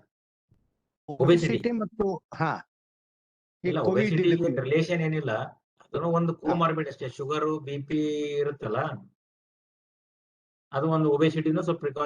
ಒಬೆಸಿಟಿ ಇದ್ರೆ ಶುಗರ್ ಇದ್ರೆ BP ಇದ್ರೆ ಒಬೆಸಿಟಿ, ವಿಸಿಎಸ್ ಸೈಕಲ್, ಅದೇ ಒಂದು ಕೋಮಾರ್ಬಿಡ್ ಕಂಡೀಷನ್ ಅಷ್ಟೇ. Thank you sir. Sir hello sir. ನಮಸ್ಕಾರ ಹೇಳಿ. ಈಗ ಸದ್ಯಕ್ಕೆ ಸಾಮಾನ್ಯವಾಗಿ ಒಬ್ರು ಮಾತಾಡ್ರಿ. ಕೆಲವರಿಗೆ ತುಂಬಾ ಜ್ವರ ಬರೋದು ಆಗುತ್ತೆ, ಕೆಲವ್ರಿಗೆ ಬರೋದೇ ಇಲ್ವಲ್ಲ. ಕೆಲವ್ರೆ ಜ್ವರ ಬಂದ್ರೇನೆ ಅದು ಕೆಲಸ ಮಾಡಿದ ಹಾಗೆ ವ್ಯಾಕ್ಸಿನ್ ಅಂತ ಹೇಳ್ತಾರೆ. ಅದು ಎಷ್ಟರ ಮಟ್ಟಿಗೆ ನಿಜ ಸರ್? ಇಲ್ಲ ಆತರ ಏನಿಲ್ಲ. ಮುಂಚೆ ನೀವು ಪೋಲಿಯೋ DPT ಹಾಕಿದ್ಮೇಲೆ ಕೆಲವು ಹುಡುಗರಿಗೆ ಜ್ವರ ಬರ್ತಿತ್ತು, ಕೆಲವರಿಗೆ ಬರ್ತಿರ್ಲಿಲ್ಲ. ಸೊ ಯಾವುದೇ ವ್ಯಾಕ್ಸಿನ್ ಅದ್ರ ಇಮ್ಯೂನ್ ರೆಸ್ಪಾನ್ಸ್ ಬರುತ್ತೆ ಅಷ್ಟೇ. ನೀವು ನನಗೆ ವ್ಯಾಕ್ಸಿನ್ ತಗೊಂಡ್ರೆ ಜ್ವರ ಬಂದಿಲ್ಲ ಅಂದ್ರೆ ಅದು ಎಫೆಕ್ಟ್ ಆಗಿಲ್ಲ ಅಂತ ತಿಳ್ಕೊಳ್ಳೋದು ತಪ್ಪದು. ಕೆಲವೊಬ್ಬರಿಗೆ ಬಾಡಿ ಇಮ್ಯೂನ್ ರೆಸ್ಪಾನ್ಸ್ ಯಾವ ತರ ಬಿಹೇವ್ ಆಗುತ್ತೆ ಅದ್ರ ಮೇಲೆ ಹೋಗುತ್ತೆ. Thank you sir. ಸರ್ ನಮಸ್ಕಾರ. ನಮಸ್ಕಾರ ಹೇಳಿ. ಸರ್ ಇದು ಒಂದು ವ್ಯಾಕ್ಸಿನೇಷನ್ ಆಕ್ಷನ್ ತರ ಸರ್, ಎಷ್ಟು ದಿವಸದವರೆಗೆ ಅವರಿಗೆ ಪೇನ್ ಕಿಲ್ಲರ್ ಇದು ಆಂಟಿಬಯೋಟಿಕ್ ಅವು ಟ್ಯಾಬ್ಲೆಟ್ ತಗೋಬಾರ್ದಂತೆ ಅಂತಾರ, ಎಷ್ಟು ದಿನದವರೆಗೆ ಅವ್ರಿಗೆ ಕೊಡಬಾರ್ದು ಸರ್ ಅವು? ವ್ಯಾಕ್ಸಿನ್ ತಗೊಂಡಿದ್ಮೇಲೆ ಆಂಟಿಬಯೋಟಿಕ್ಸ್ ತಗೊಂಡಿದ್ಮೇಲೆ ಜ್ವರ ಬರ್ತಾ ಇದೆ ಸರ್. ಅಲ್ಲ, ಜ್ವರ ಯಾಕಿದೆ ಕಾರಣ ವ್ಯಾಕ್ಸಿನ್ ಲಿಂದಿದನೋ ಅಥವಾ ಬೇರೆ ಏನಾದ್ರು? ಫಾರ್ ಎಕ್ಸಾಂಪಲ್ ಈಗ ಒಬ್ರು ವ್ಯಾಕ್ಸಿನ್ ಲಿಂದ ಬರುತ್ತೆ ಸರ್, 2 days ಬಂದಿದೆ, ಓಕೆ, ಆಮೇಲೆ ಕಡಿಮೆ ಆಗಿದೆ. ಈಗ ನೆಕ್ಸ್ಟ್ ಮತ್ತೆ ಜ್ವರ ಬರ್ತಾ ಇದೆ ಅಂದ್ರೆ 11th ವ್ಯಾಕ್ಸಿನೇಷನ್ ಆಗಿದೆ. ಈಗ ಏನಾಗತ್ತ, 1-2 ದಿನ ಜ್ವರ ಬಂದು ಕಡಿಮೆ ಆಯ್ತು, ಮತ್ತೆ ನೆಕ್ಸ್ಟ್ ಈಗ ನೋಸಿಂಗ್ ಇದಾಗ್ಯದ. ಅದೇ ಆದ್ರೆ ನೀವು best thing is you have to consult. ಯಾಕಂದ್ರೆ ಬೇರೆ 1 ವಾರ ಆರಾಮಿದ್ರಿ ಆಮೇಲೆ ಜ್ವರ ಬರ್ತಾ ಇದೆ ಅಂದ್ರೆ ಬೇರೆ ಏನಾದ್ರು ಸೋರ್ಸ್ ಆಫ್ ಇನ್ಫೆಕ್ಷನ್ ಇದೆನೋ ಅಥವಾ ವ್ಯಾಕ್ಸಿನ್ ರಿಲೇಟೆಡ್ ಇದೆ. ವ್ಯಾಕ್ಸಿನ್ ರಿಲೇಟೆಡ್ ಇದ್ರೆ ಕಂಟಿನ್ಯೂಸ್ ಆಗಿ ಬರುತ್ತೆ. ಈ ತರ 1 ವೀಕ್ ಬಿಟ್ಟು ಆಮೇಲೆ ಬರೋದಿಲ್ಲ. 1-2 days ಬಿಟ್ಟು ಬಂದಿದೆ ಸರ್. ಅಂದ್ರೆ ಪ್ರಾಬಬ್ಲಿ ಅಪ್ ಟು 2 weeks ವರೆಗೆ ಬರುತ್ತೆ ಒಬ್ಬೊಬ್ಬರಿಗೆ. So first thing is vaccine related. ಅದಕ್ಕೆ ಬಿಟ್ಟು ಬೇರೆದು ಏನು ಇರಲಾರ್ದಂಗೆ ನಾವು ನೋಡ್ಲೇಬೇಕು ಸ್ವಲ್ಪ ಕಾರಣ. ಸರ್ ಇನ್ನೊಂದ್ ಕ್ವಶನ್ ಸರ್, ಈ ನಮ್ಮ ಮನೆಯಲ್ಲಿ ನಮ್ ಮಿಸ್ಸಸ್ಸಿಗೆ ಒಂದ್ ನೆಗಡಿ ಬಂದಿತ್ತು. ನೆಗಡಿ ಬಂದಾಗ ಒಂದು ಡಾಕ್ಟರ್ನ ಕೇಳಿ ಟ್ರೀಟ್ಮೆಂಟ್ ತಗೊಂಡಿವಿ, ನೆಗಡಿ ಕೊಟ್ರು ಅವರು. ಅದಾದ ನಂತರ ಈಗ ಅವ್ರ ಹತ್ರ ಸ್ಮೆಲ್ ಹೋಗಿದೆ, ಸ್ಮೆಲ್ ಇಲ್ಲ. ಅದಕ್ಕೆ ಅದು ಈಗ ಏನು ತಲೆನೋವು ಇಲ್ಲ ಏನಿಲ್ಲ, ಅದು ಬಿಕಾಸ್ 1 week ಮೇಲೆ ಆಯ್ತು. ಅದೇ ಫಸ್ಟ್ ಥಿಂಗ್ ಈಸ್ ಕೋವಿಡ್ ಇರಲು ಎಕ್ಸ್ಕ್ಲೂಡ್ ಮಾಡ್ಲೇಬೇಕು ನಾವು. ಸ್ಮೆಲ್ ಹೋಗಿದೆ ಅಂತಂದ್ರೆ ಕಾಂಟ್ಯಾಕ್ಟ್ ಇದ್ರೆ ಕೋವಿಡ್ ಟೆಸ್ಟ್ ಮಾಡ್ಲೇಬೇಕು. ಕೋವಿಡ್ ತರ ಸಿಂಟಮ್ಸ್ ಇದೆ ಕೋವಿಡ್ ಇಲ್ಲ ಅಂತೇಳಿ ಖಾತ್ರಿ ಮಾಡ್ಕೊಂಡಿದ್ಮೇಲೆ ಬೇರೆದಿದು. ಅಲ್ಲ, ಈಗ ಅವ್ರ ಜೊತೆಲಿ ನಾವಿರ್ತೀವಲ್ಲ, ಈಗ ನಾವೇನ್ ಟೆಸ್ಟ್ ಮಾಡಿಸ್ಬೇಕಾ ಏನಂತ. ಅದೇ ನಿಮ್ಗೆ ಏನಾದ್ರು ಸಿಂಟಮ್ಸ್ ಇದ್ರೆ ಮಾಡಿಸ್ಕೊಳ್ಳಿ, ಅಸಿಂಟಮ್ಯಾಟಿಕ್ ಇದ್ರೆ ನೆಸೆಸರಿ ಇಲ್ಲ.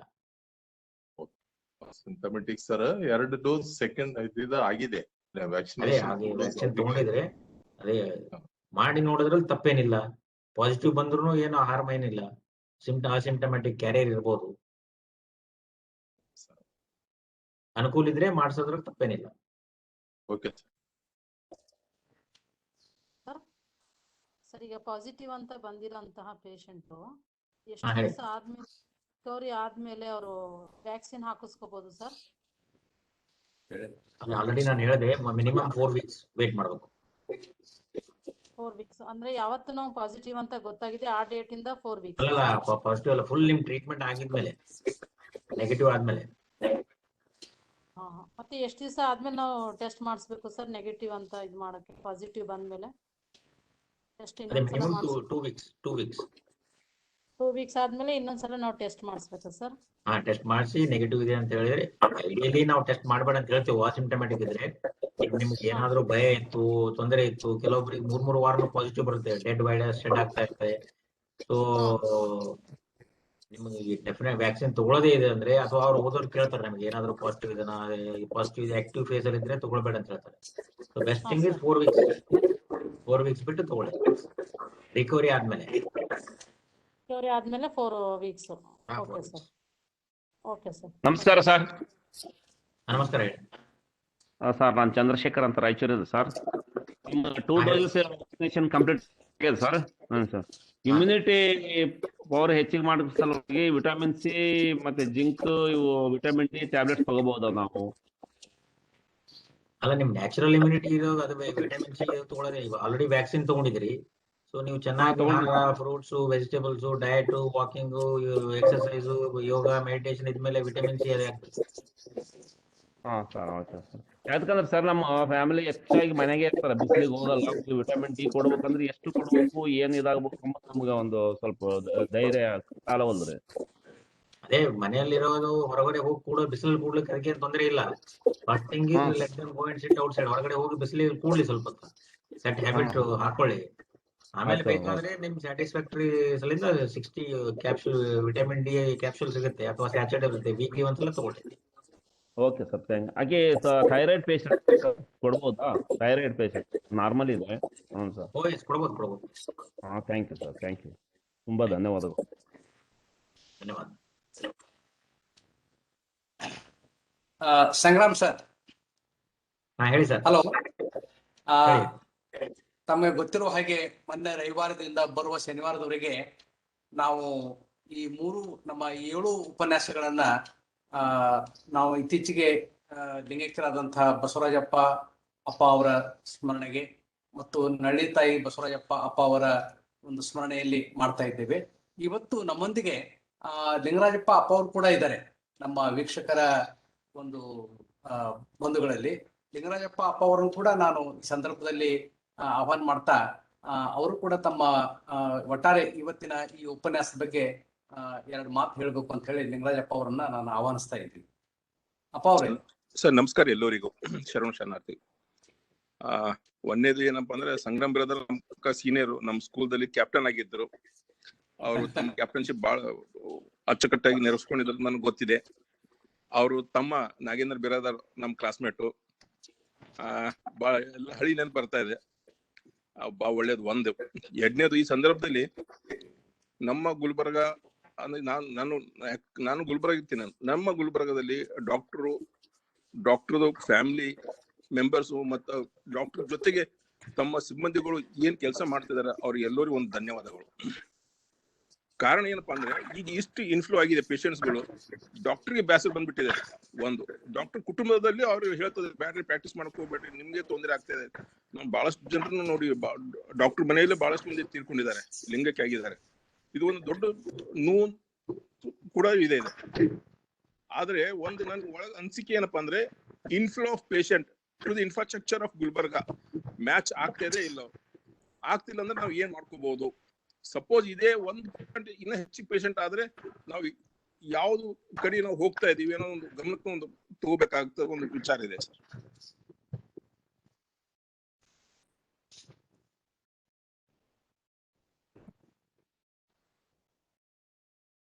ನಾವು ಎಲ್ಲಿ ಏನ್ ಮಾಡ್ಬೇಕು ಅನ್ನೋದು ಒಂದು ಪ್ರಶ್ನೆ ಆಗುತ್ತೆ ಸರ್.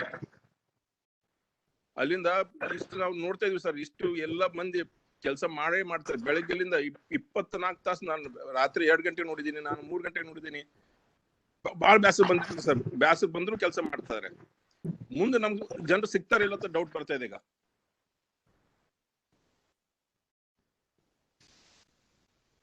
ಇದ್ರ ಬಗ್ಗೆ ತಾವು ಯಾರೇ ಇಲ್ಲ, ಇದ್ರ ಬಗ್ಗೆ ಸ್ವಲ್ಪ ನಮ್ಗೆ ಮಾಹಿತಿ ಕೆಟ್ಟು ಮತ್ತೆ ನಾವು ಏನ್ ಮಾಡ್ಕೋಬಹುದು, ಈಗ ತಯಾರು ಮಾಡಿ ಇಟ್ಕೊಂಡು ಉತ್ತಮ ಅಂತ. ಅದೇ ಪ್ರಿಪೇರ್ಡ್ನೆಸ್ ಬಹಳ, ಯಾಕಂದ್ರೆ ಲಾಸ್ಟ್ ಟೈಮ್ ಗಿಂತ ಇವಾಗ ಸ್ವಲ್ಪ ಟೈಮ್ ಸಿಕ್ಕಿದೆ. ಇವಾಗ preparedness first wave second wave ನಲ್ಲಿ ಇಮಿಡಿಯೇಟ್ಲಿ ನಮ್ಗೆ ಏನ್ ಟೈಮ್ ಸಿಗ್ಲಿಲ್ಲ. ಸೊ ಅಟ್ ಲೀಸ್ಟ್ ಇವಾಗ ಟೈಮ್ ಇದೆ, ಪ್ರಿಪೇರ್ಡ್ನೆಸ್ ಚೆನ್ನಾಗಿರ್ಬೇಕು. ಅಟ್ ಲೀಸ್ಟ್ ಇವಾಗ ಕೋವಿಡ್ ಬಿಟ್ಟು ಬೇರೆ ಯಾವ್ದು ಪ್ರಯಾರಿಟಿ ಇಲ್ಲ. ಆಲ್ ಡಿಪಾರ್ಟ್ಮೆಂಟ್ಸ್, NGOs ಆಗ್ಲಿ ಯಾರೇ ಇದ್ರು, everybody should work like it is a war. So all departments colleagues, ನೀವು ಯಾವುದೇ ಡಿಪಾರ್ಟ್ಮೆಂಟ್, ಎಜುಕೇಶನ್ ತಗೊಳ್ರಿ, ಫಾರೆಸ್ಟ್ ಡಿಪಾರ್ಟ್ಮೆಂಟ್ ತಗೊಳ್ರಿ, ಎಲ್ಲಾ ಡಿಪಾರ್ಟ್ಮೆಂಟ್ ಅವರು ಒಟ್ಟಿಗೆ ಡಿಸೆಂಟ್ರಲೈಸ್ ಮಾಡ್ಬೇಕು, ವರ್ಕ್ ಮ್ಯಾನ್ ಪವರ್ ಇಂಪ್ರೂವ್ ಮಾಡ್ಬೇಕು. ಬಟ್ ಮುಖ್ಯ ಅಂದ್ರೆ ನಮ್ doctor community, students, doctors, young generation doctors ಸಿಗದೆ ದೊಡ್ಡ ಡಿಫಿಕಲ್ಟಿ ಇದೆ ಮುಂದೆ.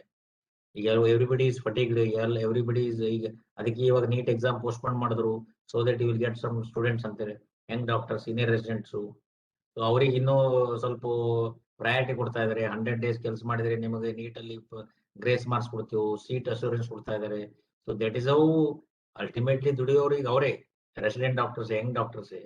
So improving manpower of young doctors is very difficult.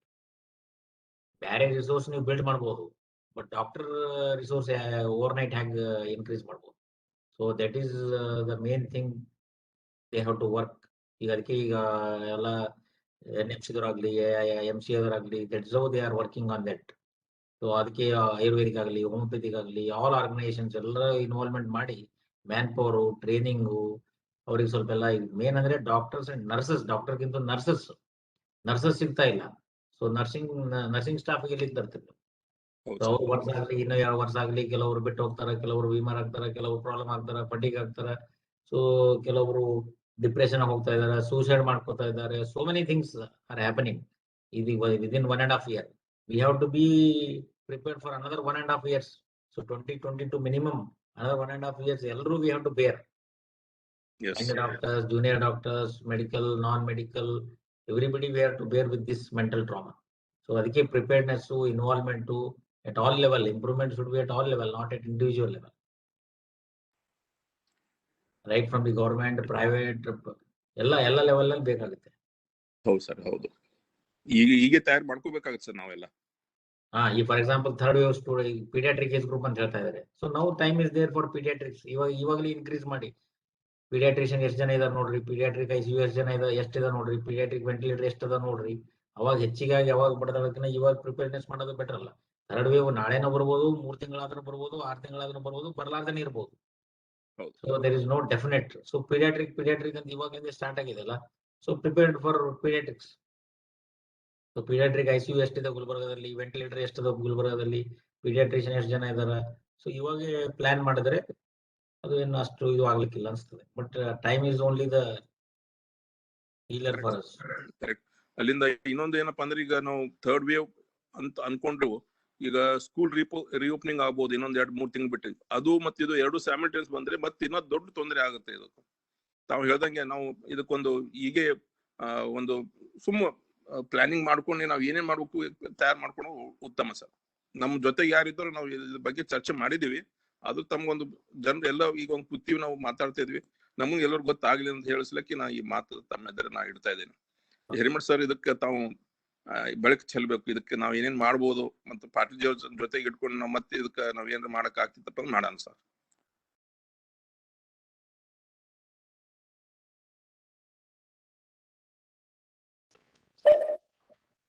ಬರೇ ಕಲಬುರಗಿ ಜಿಲ್ಲೆ ಅಂತ ಮಾತ್ರವಲ್ಲ ಸರ್, ಇಡೀ ದೇಶಾದ್ಯಂತ ಈ ಸಮಸ್ಯೆ ಇದೆ. ವಿಶೇಷವಾಗಿ ಡಾಕ್ಟರ್ ಸಂಗ್ರಾಮ್ ಸರ್ ಹೇಳಿದ ಹಾಗೆ ವೈದ್ಯಕೀಯ ಸೇವಾ ಸಿಬ್ಬಂದಿ ಕೊರತೆ ಬಹಳ ಇದೆ.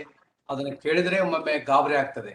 ಯಾಕೆಂದ್ರೆ ನಿನ್ನಿನ ದಿವಸ ವಿಶ್ವ ಆರೋಗ್ಯ ಸಂಸ್ಥೆಯ ನಮ್ಮ ಭಾರತೀಯ ಒಬ್ಬ scientist, senior scientist Soumya Swaminathan ಅಂತ ಹೇಳಿ, ಅವರು ಇತ್ತೀಚೆಗೆ ಒಂದು ಸಂದರ್ಶನದಲ್ಲಿ ಹೇಳಿದ್ರು, ಬರುವ 6 ರಿಂದ 18 ತಿಂಗಳು ಬಹಳ ಕ್ರೂಷಿಯಲ್ ತಿಂಗಳು, ಬಹಳ ಅತ್ಯಂತ ಕಠಿಣ ಒಂದು ಅವಧಿ. ಆ ನಿಟ್ಟಿನಲ್ಲಿ ನಾವು ಈಗಲೇ ಸಿದ್ಧತೆ ಮಾಡಬೇಕು ಅಂತಕ್ಕಂಥದ್ದು.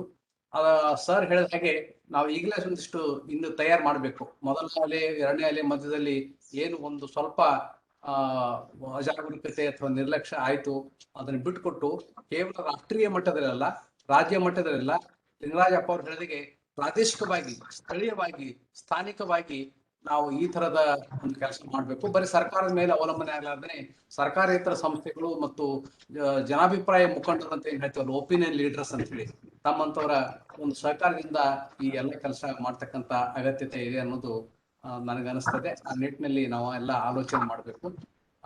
ಮತ್ತೆ ಬೇರೆ ಏನಾದ್ರು ಪ್ರಶ್ನೆಗಳಿದ್ರೆ ಕೇಳಬೇಕು, ಸಾಕಷ್ಟು ಸಮಯ ಆಗಿದೆ. ಅನೇಕ ಜನ ತಮ್ಮ ಚಾಟ್ ಬಾಕ್ಸ್ ನಲ್ಲಿ ಇವತ್ತಿನ ಉಪನ್ಯಾಸ ಬಹಳ ರಿಯಾಲಿಸ್ಟಿಕ್ ಒಂದು ಆಧಾರದ ಮೇಲೆ ಇತ್ತು.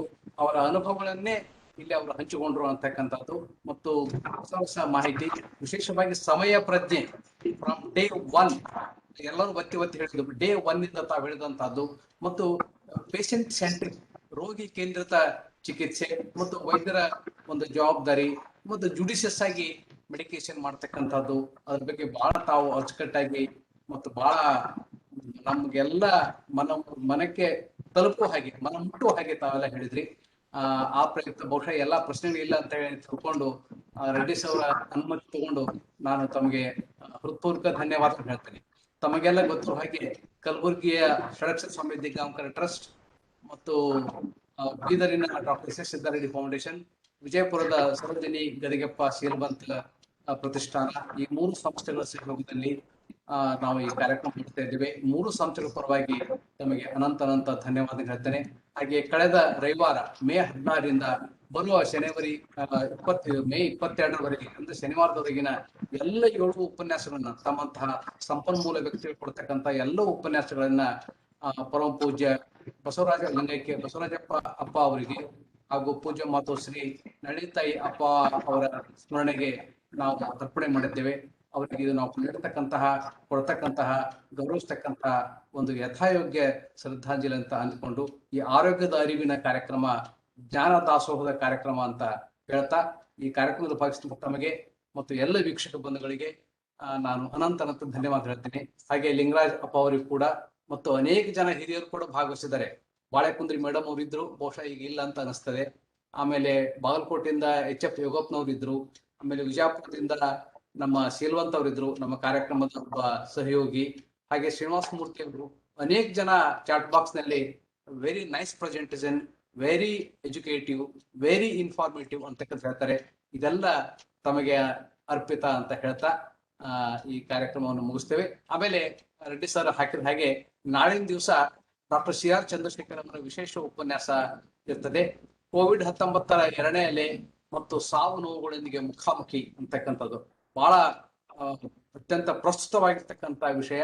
ಇದ್ರ ಬಗ್ಗೆ ಅವರು ಬೆಳಕು ಚೆಲ್ತಾ ಇದ್ದಾರೆ. ಅದಕ್ಕೆ ದಯವಿಟ್ಟು ಎಲ್ಲ ವೀಕ್ಷಕ ಬಂಧುಗಳು ಹೆಚ್ಚಿನ ಸಂಖ್ಯೆಯಲ್ಲಿ ಭಾಗವಹಿಸಬೇಕು ಮತ್ತು ಕರಾರುವಕ್ಕಾಗಿ 5 ಗಂಟೆಗೆ ಕಾರ್ಯಕ್ರಮ ಪ್ರಾರಂಭ ಆಗ್ತದೆ. ಇಲ್ಲಿಗೆ ಇವತ್ತಿನ ಈ 26ನೇ ದಿವಸದ ಕಾರ್ಯಕ್ರಮವನ್ನು ನಾವು ಇಲ್ಲಿಗೆ ಮುಗಿಸ್ತಾ ಇದ್ದೀವಿ. ಸಂಗ್ರಾಮ್ ಸರ್ಗೆ ಮತ್ತೊಮ್ಮೆ ಮಗದೊಮ್ಮೆ ನಮ್ಮ ಸಂಸ್ಥೆಗಳ ಪರವಾಗಿ ಹಾಗೂ ನಮ್ಮ ಶಶಿಶೇಖರ್ ರೆಡ್ಡಿ ದಂಪತಿಗಳ ಪರವಾಗಿ ಮತ್ತು ನಮ್ಮ ಪರವಾಗಿ ಹೃತ್ಪೂರ್ವಕ ಧನ್ಯವಾದಗಳು ಸರ್. ನಮಸ್ಕಾರ. Thank you so much sir. ನಮಸ್ಕಾರ ಸರ್.